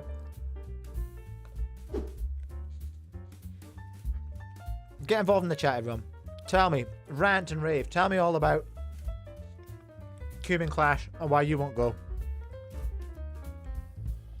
Thank you so much for that incredible super chat, Coco. I don't know what that is in New Zealand dollars, but 200 of anything is a lot.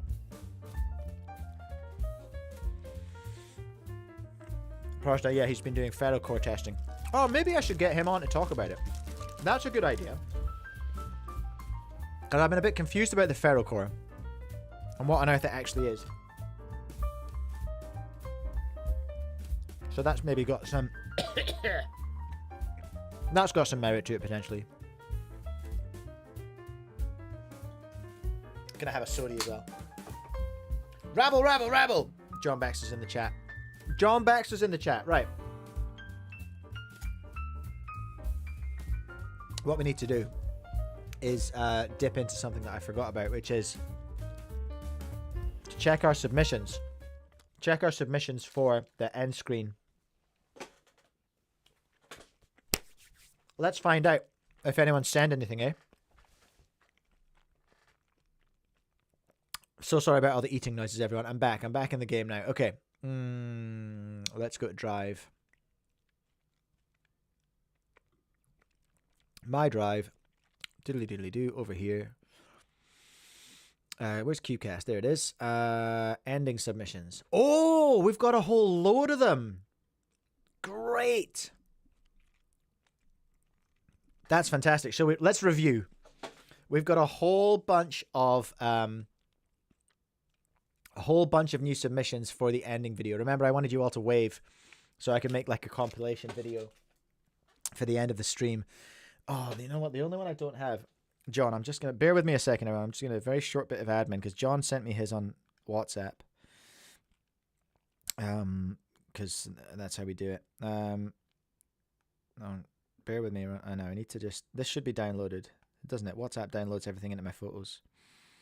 Where are you? Where's John waving at me? There he is. Okay, I'm going to send this to my computer. Watch this, everyone. Airdrop. It's going to happen.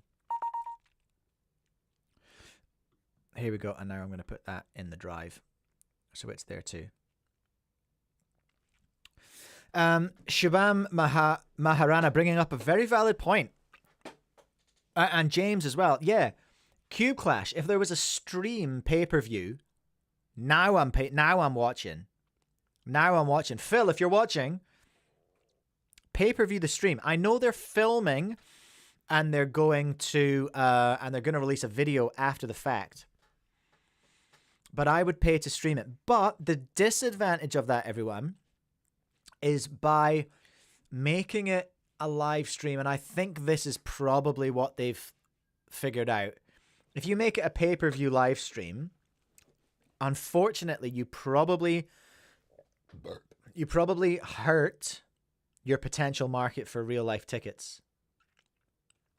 Would you say? Because then New Yorkers, hey, I'm Cuban here, would like, they would maybe just stream it instead. I don't know. I don't know how price sensitive New York Cubers are for events. But I feel like if I was in New York and I could afford it, I would go and watch it and be part of the live audience, you know? So, I can see why they maybe wouldn't want to pay-per-view live stream it.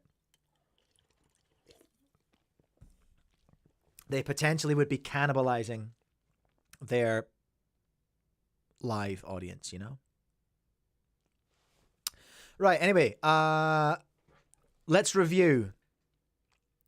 Let's review the submissions. Oh, Shabam, you got me. Announce the pay-per-view really late then. Not a bad strat. That's a good idea. Let's keep an eye out for that. Maybe there'll be a late pay-per-view announcement.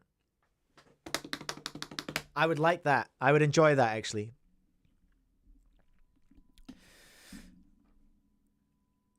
Oh no, pay-per-view wouldn't. Sorry, James. I wasn't suggesting that pay-per-view would replace the VIP part. The VIP part's going to sell. I think you're not. That's not one of alls. You know, that's not a 1-for-1. But your regular tickets, your regular stalls tickets, would be potentially threatened by pay-per-view.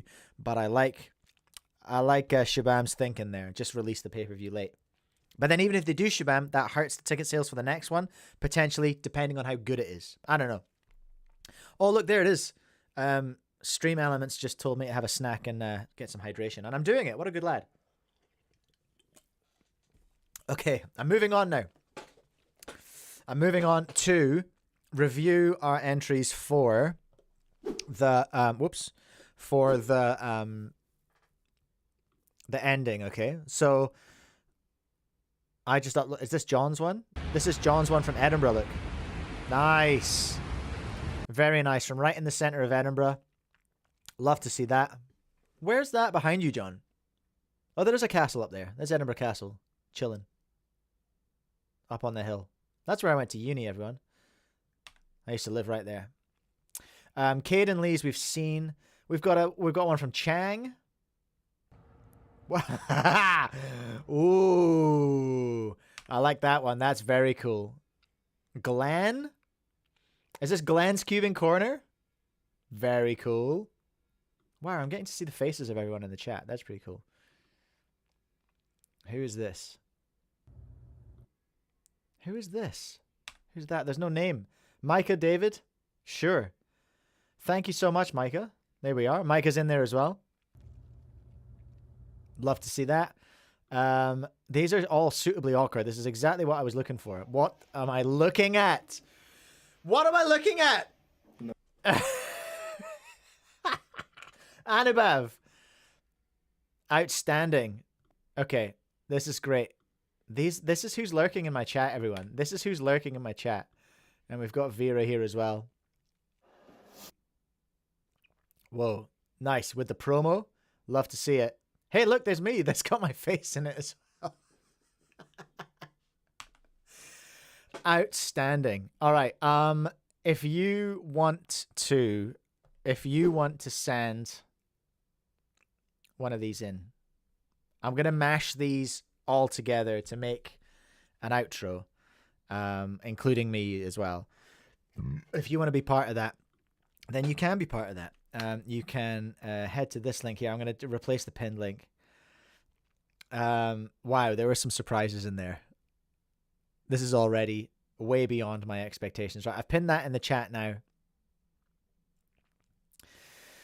Pin that in the chat if you want to submit your stuff. Okay, so we've talked about Cubing Clash now, haven't we? I'm not gonna get drawn into messing with Cubix' friends again. Okay, I'm not doing that. Oh, we've done Tony Fisher as well. We're getting through it, everyone. Oh, we're gonna talk about. We just got a couple of things. Oh, do we want to do YiHeng's? Do we want to frame count YiHeng's world record? Speculation is rife, everyone, that YiHeng's 0.86 is shenanigans. All right. I wonder if I can. I'm pretty sure I can just frame count that on YouTube. I don't have the videos downloaded. Who uploaded it? Teachers, yeah. What if I just do 0.86? YiHeng 0.86. Yeah, you missed the 1 by 1 by the 100 by 100 / 1 by 1 by 100. I don't know. A lot of debate. I don't think it's real, but yeah, it'll be up later. Okay. Do we want to do this? Do we want to have a look at 720p 60? What do we want? I don't know what the frame rate is. That's the trouble.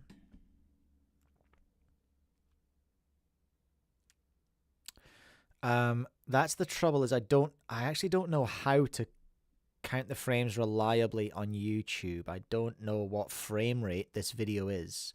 Are YouTube videos all the same frame rate? Do they get chopped? Hold on a minute. Let's Google it, everyone. Are all YouTube videos the same frame rate? No. Yeah, all right. So no, I don't know. I can't tell what frame rate this is going to be. So I cannot count the frames reliably and get a good result. Right click and stats for nerds. Video, here we go. Frames. Can anyone see it up there? Oh, wait, here we go. Optimal resolution 30. 854 by 480 at 30. This is 30 frames per second. Great. Thank you very much, James. I didn't know that existed. Okay. 30 FPS. Okay. 30 FPS is what we're looking at. I'm going to have to write this down, and now we're going to have to work out how to work out pause, shift, and left and right moves frame by frame. I think just left and right moves frame by frame. Can one of you Google for me the maths that I need to do about the frame rates? Because I've forgotten how we did it last time we did it. But I think what happened was we looked for the stop, didn't we? Oh no, wait a minute. No, shift. That's it. It's yeah, that's it. It's comma and pause, isn't it? So where are we saying the stop is? If that's the stop, do we like that one? I think we like that one, hey? Oh, wait a minute. I think I see a problem here. Everyone. I think I see a little Timmy Touchy. A little Timmy Timer Touchy. Touchy the Cube. Maybe? I don't know. Has this appeared? Here's what we need to check first. Has it appeared on... I just want the World Cube Association. You can tell what I've been looking at. WorldCubeAssociation.org. Has it appeared on the WCA yet? Records. 2 by 2. No. The 8.8 is still up on the WCA.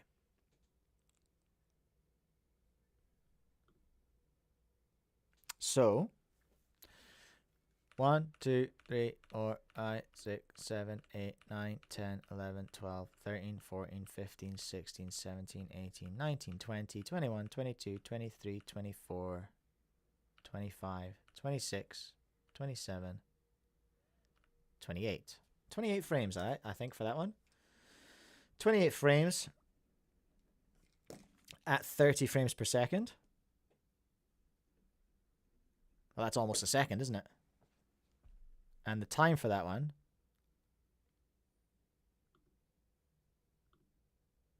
is 8:40. What did we lose last time? We lost 0.14 seconds, didn't we? I've got it on 0.5. That's why it's going slow. But it'll still be the same amount of frames, right? Absolutely it will. We'll still get 28, even though I had my playback speed scuffed. 1, 2, 3, 4, 5, 6, 7, 8, 9, 10, 11, 12, 13, 14, 15, 16, 17, 18, 19, 20, 21, 22, 23, 24, 25, 26, 27, 28. Yeah. So 28. How do I work that out? How to frame count. How to frame count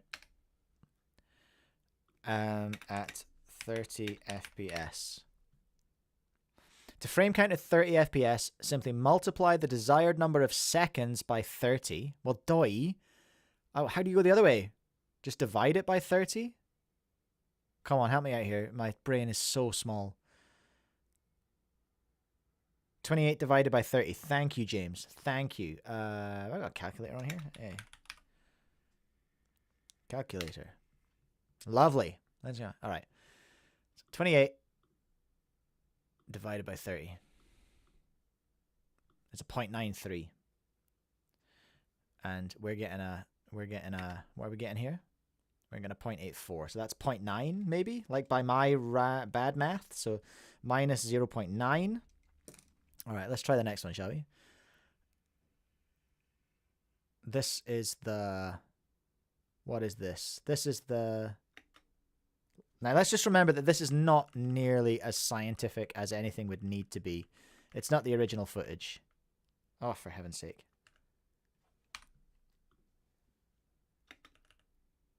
Sorry, everyone. I'm fat-handing this really badly. I need to find the stop. Oos. All right. Again, it's an ugly stop, isn't it? It is an ugly stop.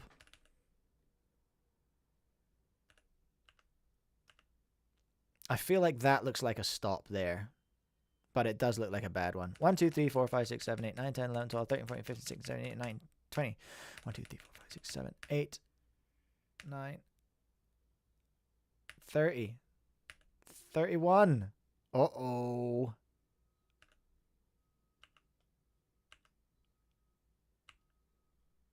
That's an interesting start, isn't it? The timer started when that hand comes off. 31, I said, right? So 31 divided by 30. It's more than 1, isn't it? Maths fans, even I knew that. 1.03. So 31, 1.03. The time on the display is 893. 89. Oh, that's 14. There it is. That's that 0.14. Uh-oh. Uh-oh. Uh-oh. Let's have a look at this next stop. You just can't see. Oh, you absolute pig. I can't do anything with that because of this chump over here. Thanks very much. Thanks very much. All right, here we go. Can't do anything about that 0.9. There's the stop. Hello. He loves it. Loves it. That's the stop, I would say. 1, 2, 3, 4, 5, 6, 7, 8, 9, 10, 11, 12, 13, 14, 15, 16, 17, 18, 19, 20, 1, 2, 3, 4, 5, 6, 7, 8, 29, 30, 30, or 29. I'll maybe give him 29 for that one, but still not 0.8. Let's be charitable. Let's give him 29, and that's 29 by 30 is 0.96. Well, that's not what we saw, is it, everyone? 96.85 is what he got. Again, it's a 1/10 of a second, isn't it? Which is a lot in 2x2.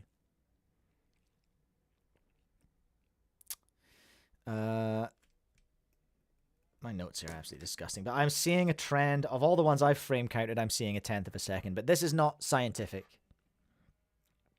Not nearly as scientific as it could be, because I think he records. In fact, I know he records everything in. That's a great stop. That's a great stop. Let's have a look at this one. 1, 2, 3, 4, 5, 6, 7, 8, 9, 10, 11, 12, 13, 14, 15, 16, 17, 18, 19, 20, 21, 22, 23, 24, 25, 26, 27, 28, 29.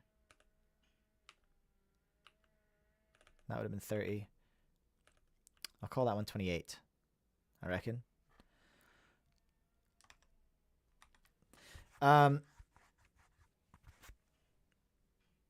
regarding frame rates, it told us in the stats for nerds bit what the video literally is. So, because you upload at whatever your frame rate is. You can upload it at 60 frames per second, but this one said, where was it? Stats for nerds.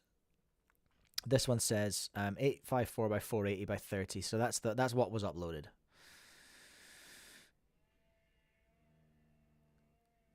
You know?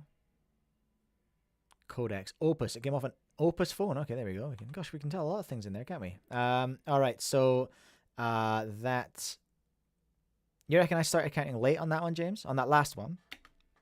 On the 0.7? Well, that is a big difference, actually. All right, let's wind it back. Wind it back.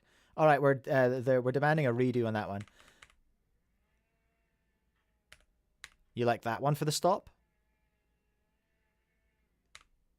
I think that's fair. I think that's probably the stop here. All right, here we go. I'll try this again. 1, 2, 3, 4, 5, 6, 7, 8, 9, 10, 11, 12, 13, 14, 15, 16, 17, 18, 19, 20, 21, 22, 23, 24, 25, 26, 25, 26, 25, 26. Let's call it 25. 25 divided by 30 is an 8-3, and we're seeing a 7-7-4. So that one's pretty good, actually. 8-3-7-4. That's not much. Well, it's almost a 10, isn't it? It's 0.09 again. We're in 0.09, you egg. Not 0.9. Cookie Robber happy with that one. Okay, so is it sliding? Oh, I don't think so. I didn't like some of them stops though. Some of those stops were pretty. There was a little bit of touchy going on there. I think potentially. Little bit of touchy going on there potentially with those ones. I'm not willing to. I don't know if I'm willing to say. I don't know if I'm willing to say either way. Is it sliding? I don't know, but I think there might have been some touchy. And it is not on WCA yet. So does that mean that they're taking a look at it? Possibly. That may be the case. I don't know. I don't like it. James's analysis. Last solve was clean. Rest were a bit scuffed. We didn't see the 0.9 finish. We can't see the 0.9 start. Oh, there it is. Because of this goober.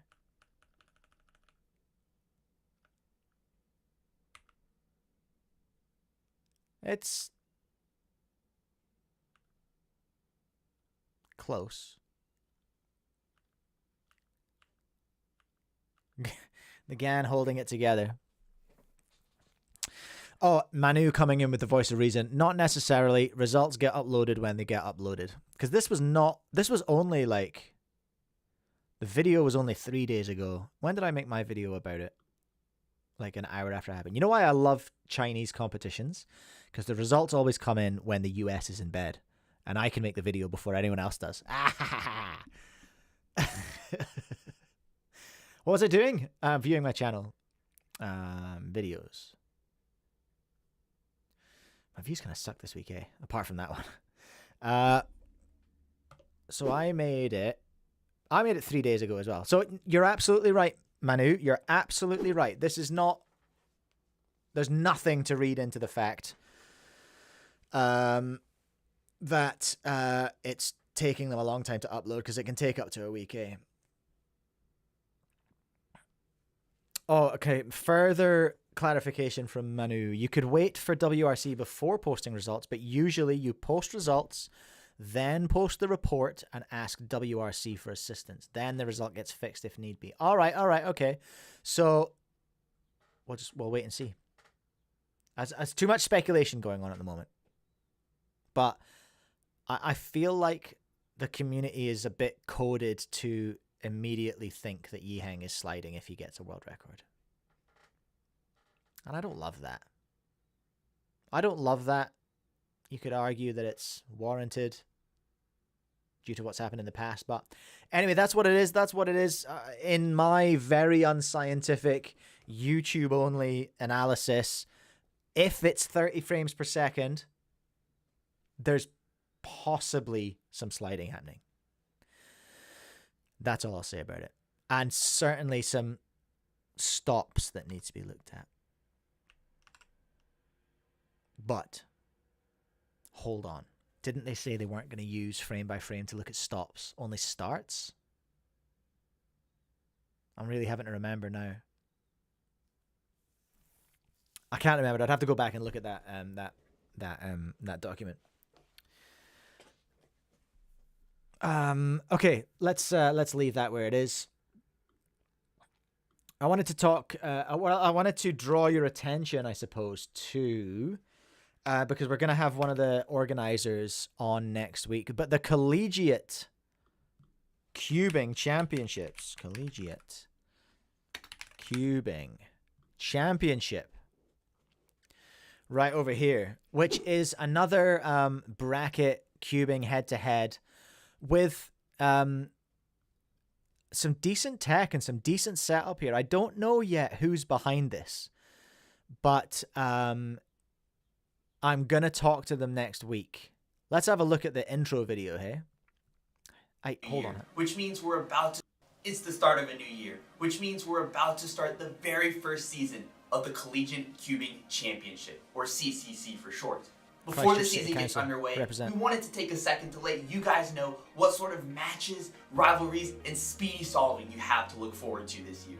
The Collegiate Cubing Championship, or CCC, is the very first... Oh, I'm going to get pinged for the music. Dang it. All right, okay, let's do that again with the captions on. So, I'll translate for the VOD. It's the start of a new year, which means we're about to start the very first season of the Collegiate Cubing Championships, or CCC, Christchurch City Council for short. Before the season gets underway, we wanted to take a second to let you guys know what sort of matches, rivalries, and speedy solving you have to look forward to this year. I should say this is already up and running. I'm a bit slow off the mark with this one. You may have already seen a bunch of it before.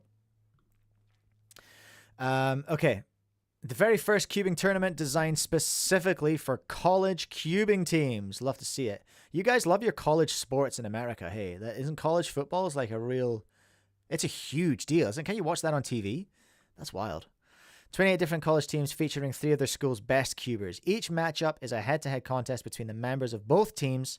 The first cuber to 4 solves takes a point for their team. Once all cubers have competed against each other, the team with the most points will move on to the next round.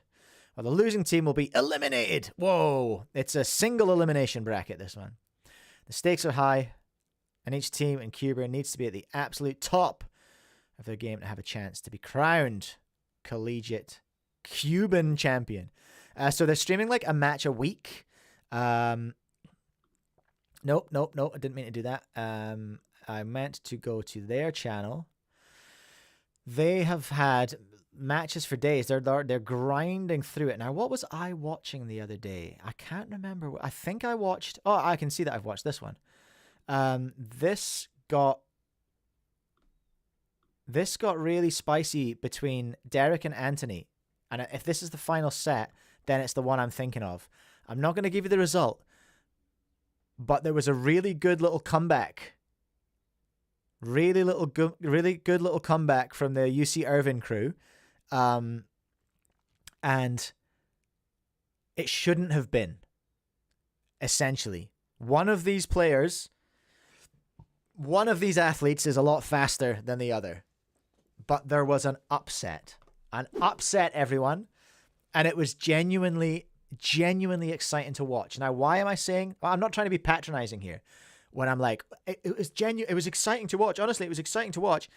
Because these are not the fastest cubers in the world. They are like, some of them are between 10 and 15 seconds. They're all faster than me. But like, these are not the fastest cubers in the world. But the head-to-head, the bracket system just manages, and I said this to Ram earlier on, the bracket system, the way it's presented, it makes it enjoyable and exciting to watch, because mistakes can happen and they can be, I think, like way more impactful in a first 2x format, in a knockout format than others, because the stakes are literally, you're done, see you later, you're not getting to the final. But I should have been in the final. Well, you're not though, because you were knocked out, because that's how the competition went, and that's where the excitement is. And I just wanted to give it a bit of a shout out today before I talk to them properly next week. Go and subscribe to, what are they on, 206? Come on, we can do better with these numbers here. We can do better numbers. We can do better numbers here for the Collegiate Speedcubing Championships. Everyone, go and subscribe to the Collegiate Speedcubing Championships. I've replaced that in the chat as the pinned link.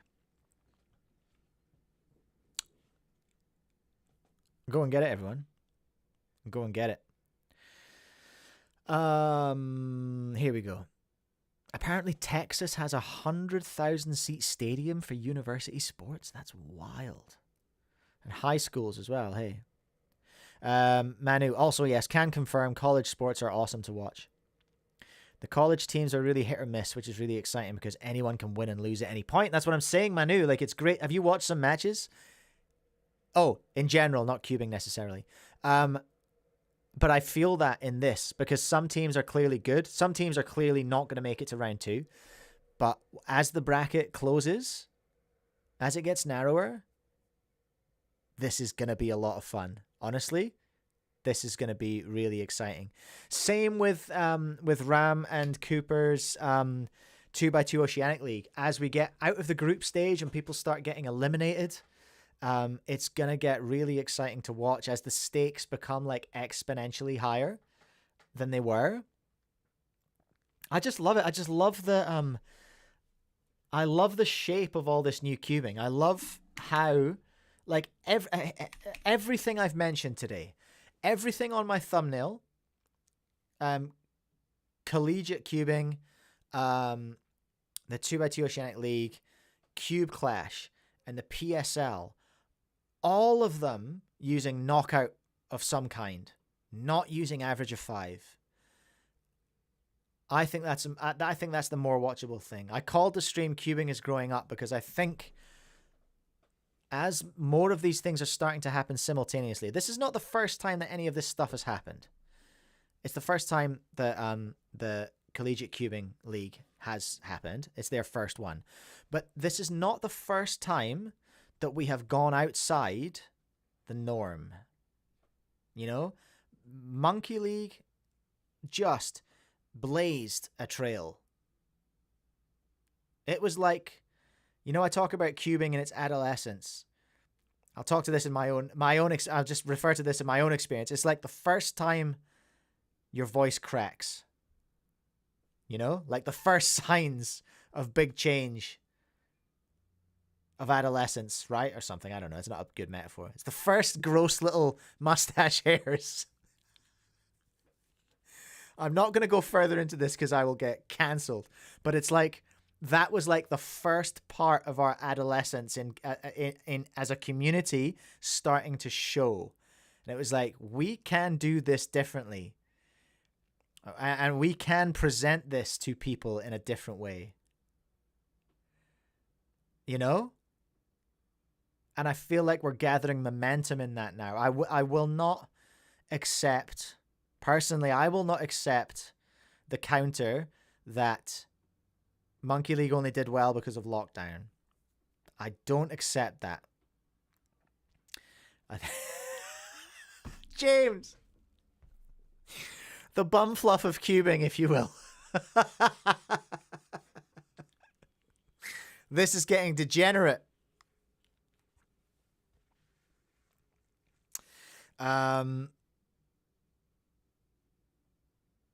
Yeah, this is I like the momentum that's gathering now. And you know, obviously at the peak of this momentum, at the peak of all this is the Mike Speedcubing League, is me 1 versus 2 Speedcubing. Like, that's not in any doubt. That is the one that's leading the charge and is causing the most excitement.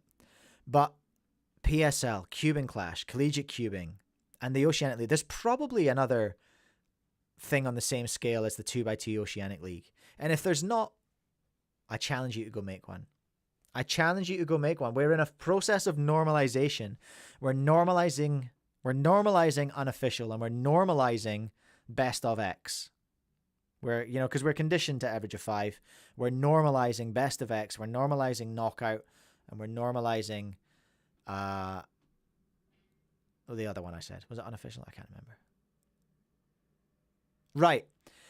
We've got one more thing to talk about today, everyone, and then we can all go and carry on with our lives. Just final thing to say on that is that I will talk to someone from the Collegiate Cubing Championship next week. The thing we're going to talk about is this is going to be a little bit meta. We're going to go look at one of my videos. What? Your channel. I don't want to look at my stats. I want to look at my channel. And I want to look at this video here. Nope. Oh gosh, dang it, Mike, you fat-handed goober. Oh, here we go. I can't tell what my own thumbnails mean. Maybe I should read something into that. Maybe I shouldn't. Right. Listen, shut up, everyone. Premier Speedcubing League announced their third athlete the other day, didn't they? And look, I made a video about it. Hello, friends. How are you? Hey, listen, shut up for a second. Following this was on very from early in my interview with hotel Michael room. Chai yesterday, which, by the way, if you haven't watched, you should go and watch. There is an announcement that I'm able to bring you exclusively this morning. The production levels are very low because right now I'm just in a hotel in Auckland, you know, minding my own business, trying to do my other job. But then I wake up this morning to a message from Michael Chai to say, hey, here's the third person that we're inviting to the PSL, to the Premier Speedcubing League. Do you want to announce it? And I said, yeah, yes, obviously I want to do that. Obviously I want to do that. So, in addition to Dylan Miller, Matti Hiroto Inaba, the third person who is being invited to the Premier Speedcubing League, can you guess, Timmy? Timon Kolaczynski is our third person being added. There it is. Timon Kolaczynski, the third person announced. And I want to clarify on behalf of the PSL, Dylan, Matty, Timon, these are the three who are guaranteed for Berkeley, right, for the first event so far. So that's big, hey. And I was having some fun in the comments asking, who do you think the fourth person will be? Because we know that the PSL are going to invite 4 athletes to the PSL Berkeley. They're going to invite 4 athletes to the PSL in Berkeley.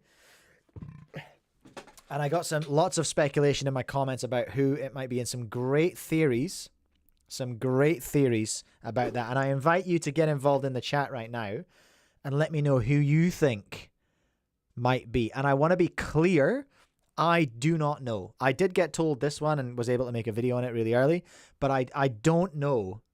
So don't read anything into what I say or how I react to anything. But I love some of these conspiracy theories. This one is my favorite. This one is my absolute favorite. Sprint events are goated. YiHeng, maybe.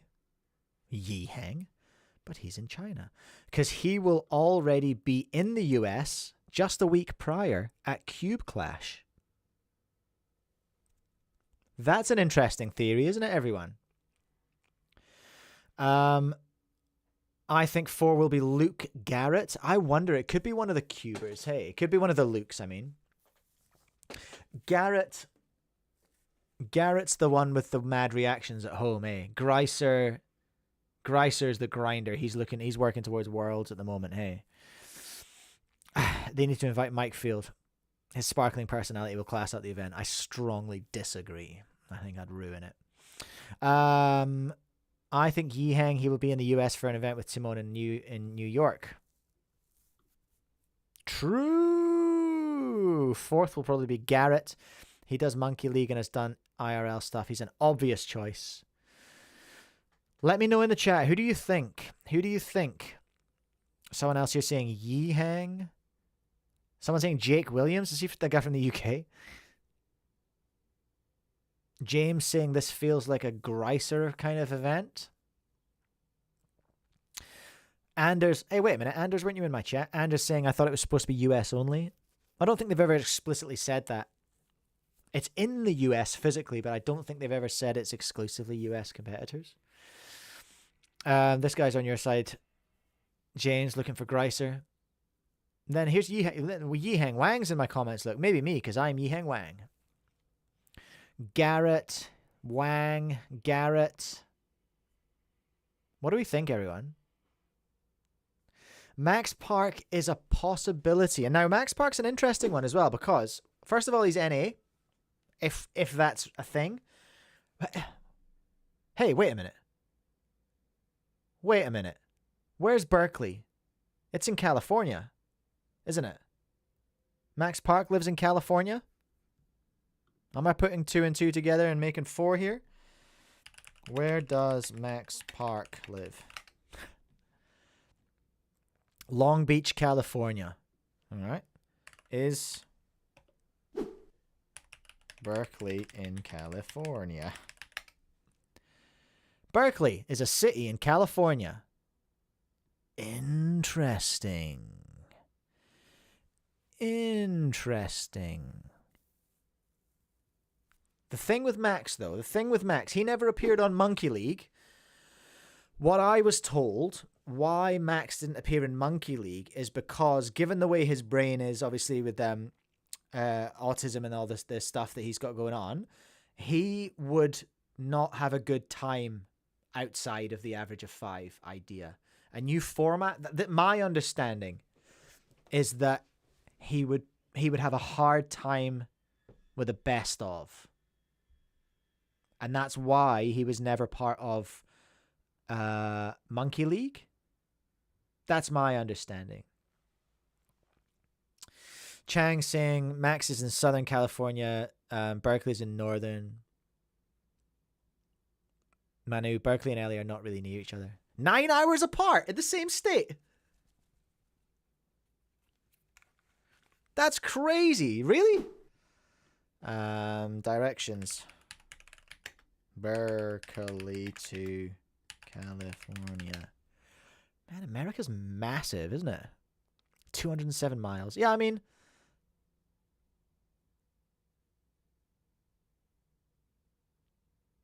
Oh, there's Fresno. I've heard of that place. San Jose. I've heard of that place. All the places from movies are in America. Isn't that cool? Isn't that cool, everyone? Okay. All right. But I mean, it's more likely than Felix or YiHeng, isn't it?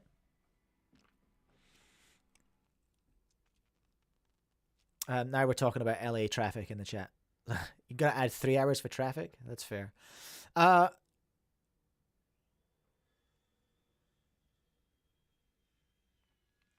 So, Max, I don't know. Max, I don't know. I think there's probably unlikely to be Max. I think actually on reflection as well, it's really unlikely to be YiHeng, isn't it? Because he's in New York. Which is even... Now, correct me if I'm wrong, American viewers, but New York is further away than California from Berkeley, right? That's a bit of a hike.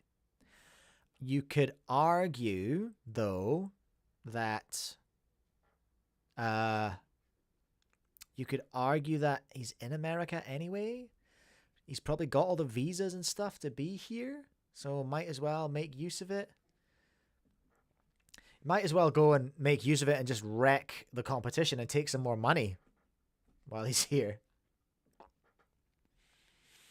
Manu, California is probably similar to the length of New Zealand. Yeah, that could be true, actually. Prashta, by that New York logic, Timon wouldn't be going. Valid. Valid. 6 hour flight. 6 hour flight. Man. America's real big. That's what I've learned doing this podcast and having an American audience. America's real big, everyone. Write that down. Should we go and ask... No, I don't want you to see all my ChatGPT stuff. I don't want you to know what I've been talking to ChatGPT about. Is California bigger than New Zealand? Now we're just doing geography, everyone. Yes, California is larger than New Zealand. California is about 424,000 square kilometers, while New Zealand is 200. That's about double in terms of is it longer? Is it longer than New Zealand?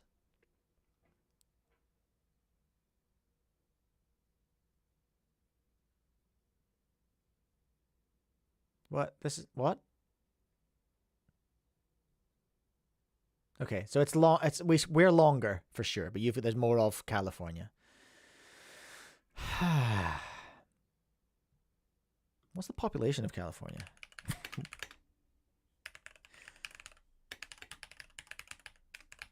What has this become?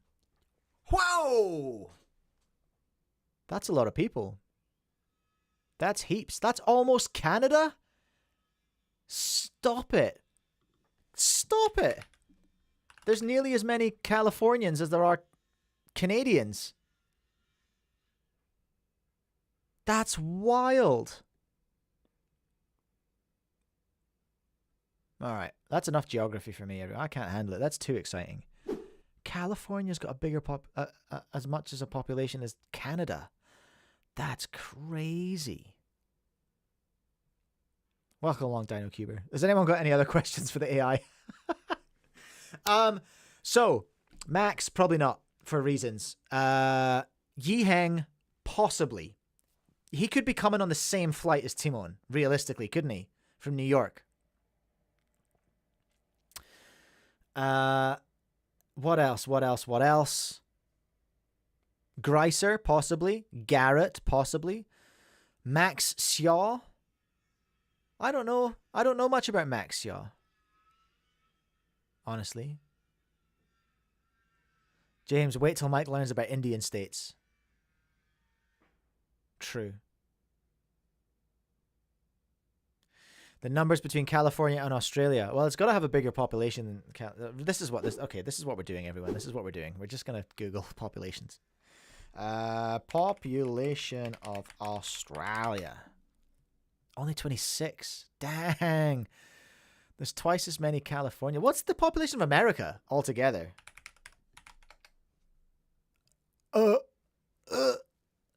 That's so many. That's so many humans. Ooh, Clicky Studios. YiHeng won't be at the first PSL. He'll be at a WCA competition in New Jersey. True. That's the one you're streaming, hey.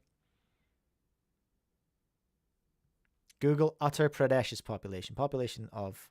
This is not a VOD anymore. I can't upload this. Uttar Pradesh. What? Wow. 829 people per square kilometer. That's like the antithesis of New Zealand. That's crazy. Another interesting stat from Manu. California has the second most comps in the world, not including the US total, only behind Australia. That is because Speedcubing Australia goes so hard. Like, they are... I think you could argue possibly one of the most effective cubing organizations or regional organizations in the world. Could I argue that? I feel like I could argue that. Stream Element says, calm down and have a snack. I'm going to finish the stream in a second, Element, so it's fine. I'm going to have lunch. But thank you for reminding me. I was getting a bit excited there. What did Ram say? Where did Ram's message go? My city in India has 4 times the population of New Zealand. And almost the same as Australia. Wild. Crazy. Why are we Googling populations? Where did this start? I was talking about the PSL. We were talking about who's going to the PSL. Okay. I'm not going to... it's not worth a poll, is it? Because we're about to... no, wait, you know what, bollocks. It is a poll. It is a poll. It is a poll. It is a poll. Let's make a poll. Let's make a poll. Who will be... Oops. What's happening here? Poll broken. Oh, ask a question. Here we go. Who will be the 4th PSL invitee? What were our options? Greiser. Garrett. Hold on. Let me put this up on the screen. Greiser. Garrett. Park.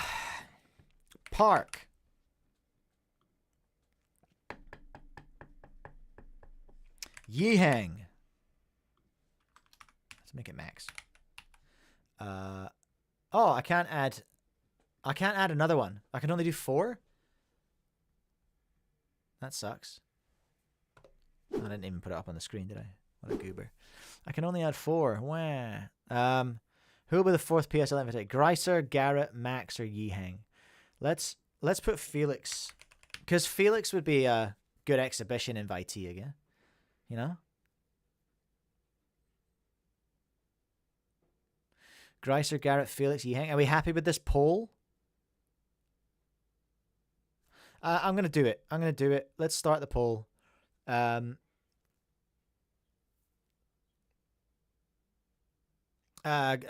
is doing a technical correction.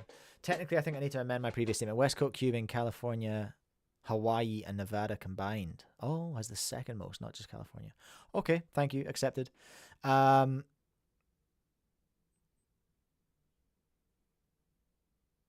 And what did James say? Yeah, it would be difficult to argue that Speedcubing Australia aren't one of the most effective. Felix would be funny. He'd get kind of smoked, but that would leave another space in the top 8 for someone else to come through, wouldn't it? Nobody's feeling like it's going to be Felix. At the moment, Greiser is my chat's top pick. Yeah, James, invite the goat so we can get stomped. Yeah, that's a tough sell. Carter, none of the above. Who would you have, Carter? Who do you think your fourth would be? Yeah, just for Berkeley. So to go in with Dylan, Matty, and Timon. I feel like it's going to be a Luke.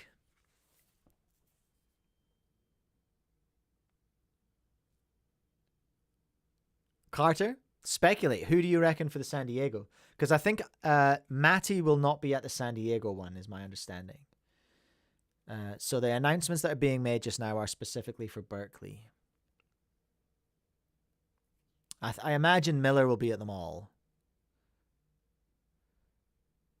Who do you reckon for San Diego, Carter?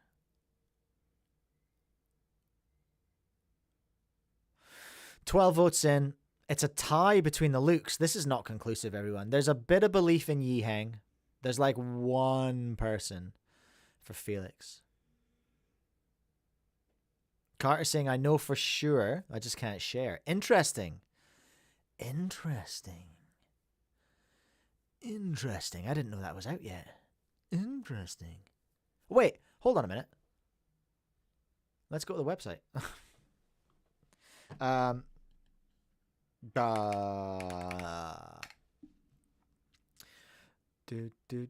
San Diego. Who's registered for San Diego? I haven't actually looked at the rego for this page yet. Not huge numbers registered yet. The information is still coming out. So I'm not reading too much into that at the moment. Attendees. Oh, we got 7 in here as well. So Dylan, yeah. Roy, don't know who that is. Brendan Dunnigan, that's cool.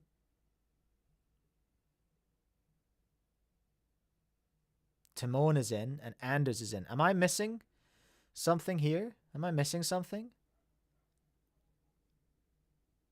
We know about Timon. We know about Dylan. They're already kind of declared as athletes, right? Oh, I've lost my chat. Hold on. Oh, there we go.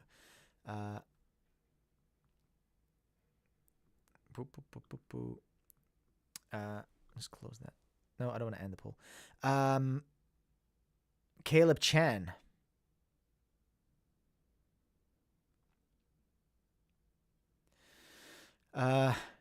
Garrett's doing a gap year. Greiser's in college. Interesting.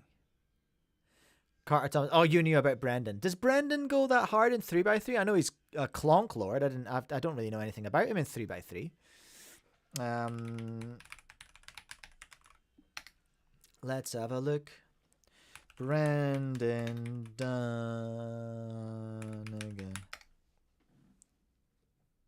Wait. Oh, I can't spell his name. Ugh. Dunnigan.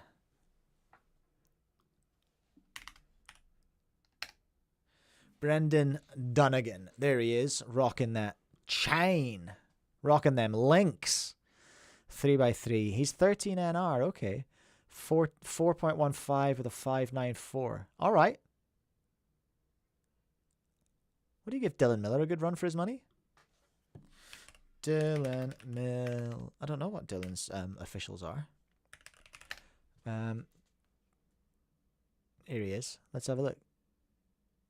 NR 17. Okay, 426 with a 539. Oh, sorry, I was looking at single for NR, so slow single, but he's a better average. And he's always on that grind. Interesting. Okay, well. Well, everyone. Well. I wonder if Berkeley's still sitting on 7 as well. I'd like to see that start moving. Because I want to see a show, you know what I mean? Okay, we've had a couple more registrations for Berkeley. That's exciting too. There's Matty. There's Dylan. There's Timon. I don't know who these other people are, but that's okay. Well, there we are, everyone. I think that's pretty much us today, hey? I think that's pretty much us. I don't know from what I've seen. Brendan Dunnigan's a bit of an unknown quantity, though. You never know what could happen in the bracket. You never know what the bracket could reveal, you know? You never know what the bracket might reveal. If Brendan gets it when he needs to get it. If Dylan gets it when he needs to get it, you know? If Matty chokes. If Timon chokes. I don't know, like it's... I'm excited to see it. I'm really excited to see what happens.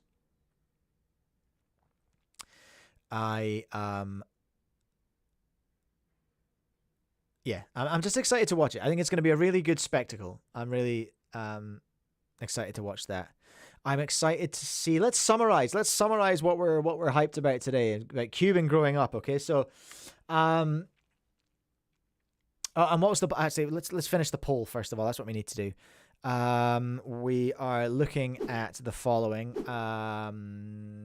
Greiser is currently leading our poll of sample size 15 votes. Greiser's leading, followed by Garrett. That's what we're sitting on, everyone. That's what we're sitting on. YiHeng would destroy the bracket. And I hope YiHeng's not in there for that reason. Because he might just make it not good to watch. Like, obviously it'll be amazing seeing him solve. But it might just make it not good to watch because he will just steamroller everyone. He'd be like the villain, and I don't think that's fair on such a young kid. You know what I mean? So I don't think Dylan would be a good choice, personally. Oh, no way. The Cubicle has just uploaded. The Cubicle has just uploaded an interview with the NYU Collegiate Cubing team. Go and check that out. Go and check that out right now. And for some more collegiate cubing content. That's great. That's really good. Carter, I mean, I don't see Timon as any different in that context. Yeah, that's valid. That is valid. It is valid, but let's talk about it after it's happened and see if it's still valid. See if that's how it worked out.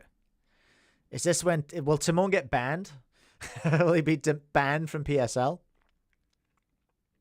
Oh, and yeah, fastest cubes. A few people, Carter from Clicky said YiHeng won't be there. It's not going to be... It's almost guaranteed not to be YiHeng because he's at a WCA comp that weekend. Hold on. What is the WCA comp he's at? I promise I'll finish the stream soon, okay? What is the competition that's on that weekend? Anyone? How am I going to find that? So does Timon. So how's Timon going to do both? What is the name of the competition, please? I would like to see who's registered for it. Then we can work out who's not going to be there, potentially.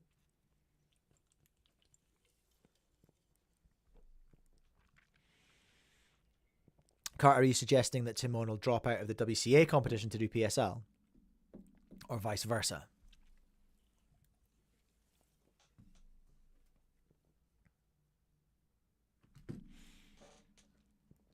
Manu, Liberty Center B. Thank you so much. Thank you so much. Liberty Center B. And where is that? Is that in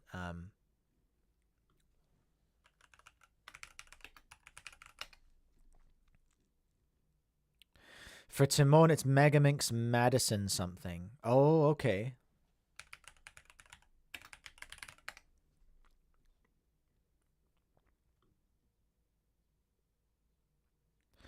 Yeah, that's what I'm thinking. Fastest cubes, like Timon has already been announced, and it would be pretty stinky if he dropped it now. You know? March 15th, 16th. No, that's a different weekend. Isn't it? Oh, no, March 16th. Okay. So, competitors. Here we go.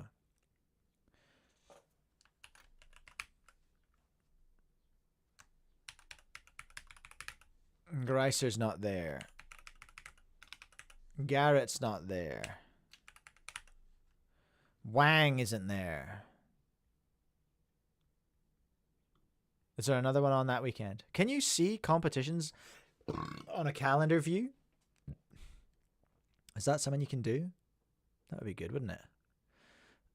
All competitions. All regions. USA. Oh. United States. Can I search it by the date? No. Present. So let's go to March. LMNOP March. I can do this. I can do this. I can do this. There's quite a lot of competitions, aren't there? The Berkeley one is the 16th. So what's happening on the 16th? Okay, there's a bunch. Oh my gosh. There is a bunch.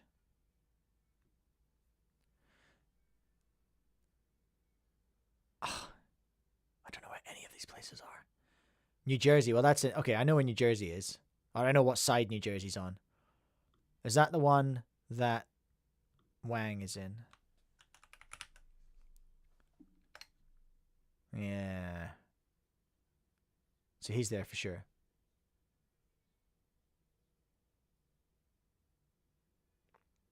Fastest cubes, but YiHeng has also dropped lots of WCA comps in the past.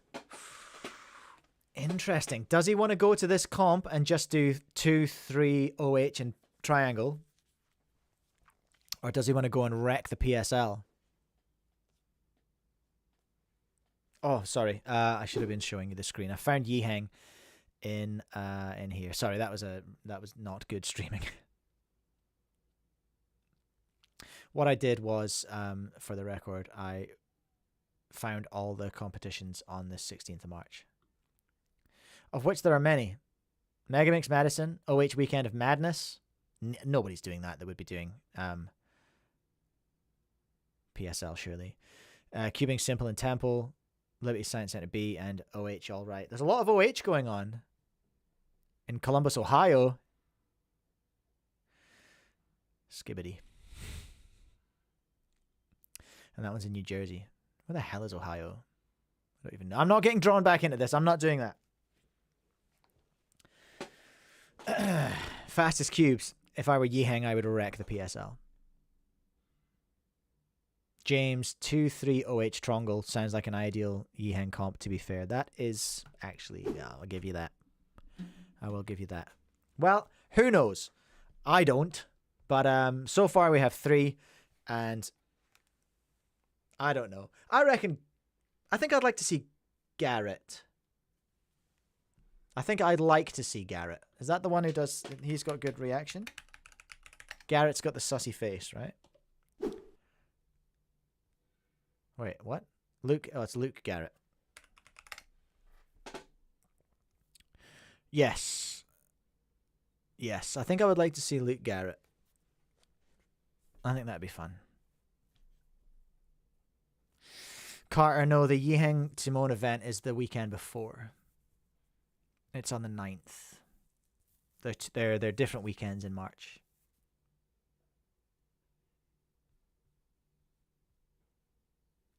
But we could speculate all day. I invite you to do your own speculation and enjoy yourselves. Right, I'm gonna have to wrap things up, everyone. Thank you so much to our sponsors. Oh jeez. Thank you so much to our sponsors, Speedcube Shop. Use code Cubecast for 5%. Thank you so much, Cubing Life Academy. Use code Cubecast for 5% off there as well. And of course, you can now get cube sauce not only in my store but in Crafty Cube as well. How have I broken that again? I don't know. Okay, this is the end, everyone. I think we're gonna wrap it up. I'm gonna wrap it up and get out of here. Thank you so much for watching. Thank you so much for tuning in. We'll have the collegiate cubing people on the stream next week. Sorry about wrecking all your ears with the exciting ad music there. That's my bad. Right. Was there anything else I needed to talk about? I don't think so. Oh, we didn't even look at the Super Waylong. But I'm no. All right. Next week when people have actually reviewed it and stuff. I can't. I just can't. Okay. I'm going to go. Love your work, everyone. Peace. Be nice to each other and I'll see you next week. Bye.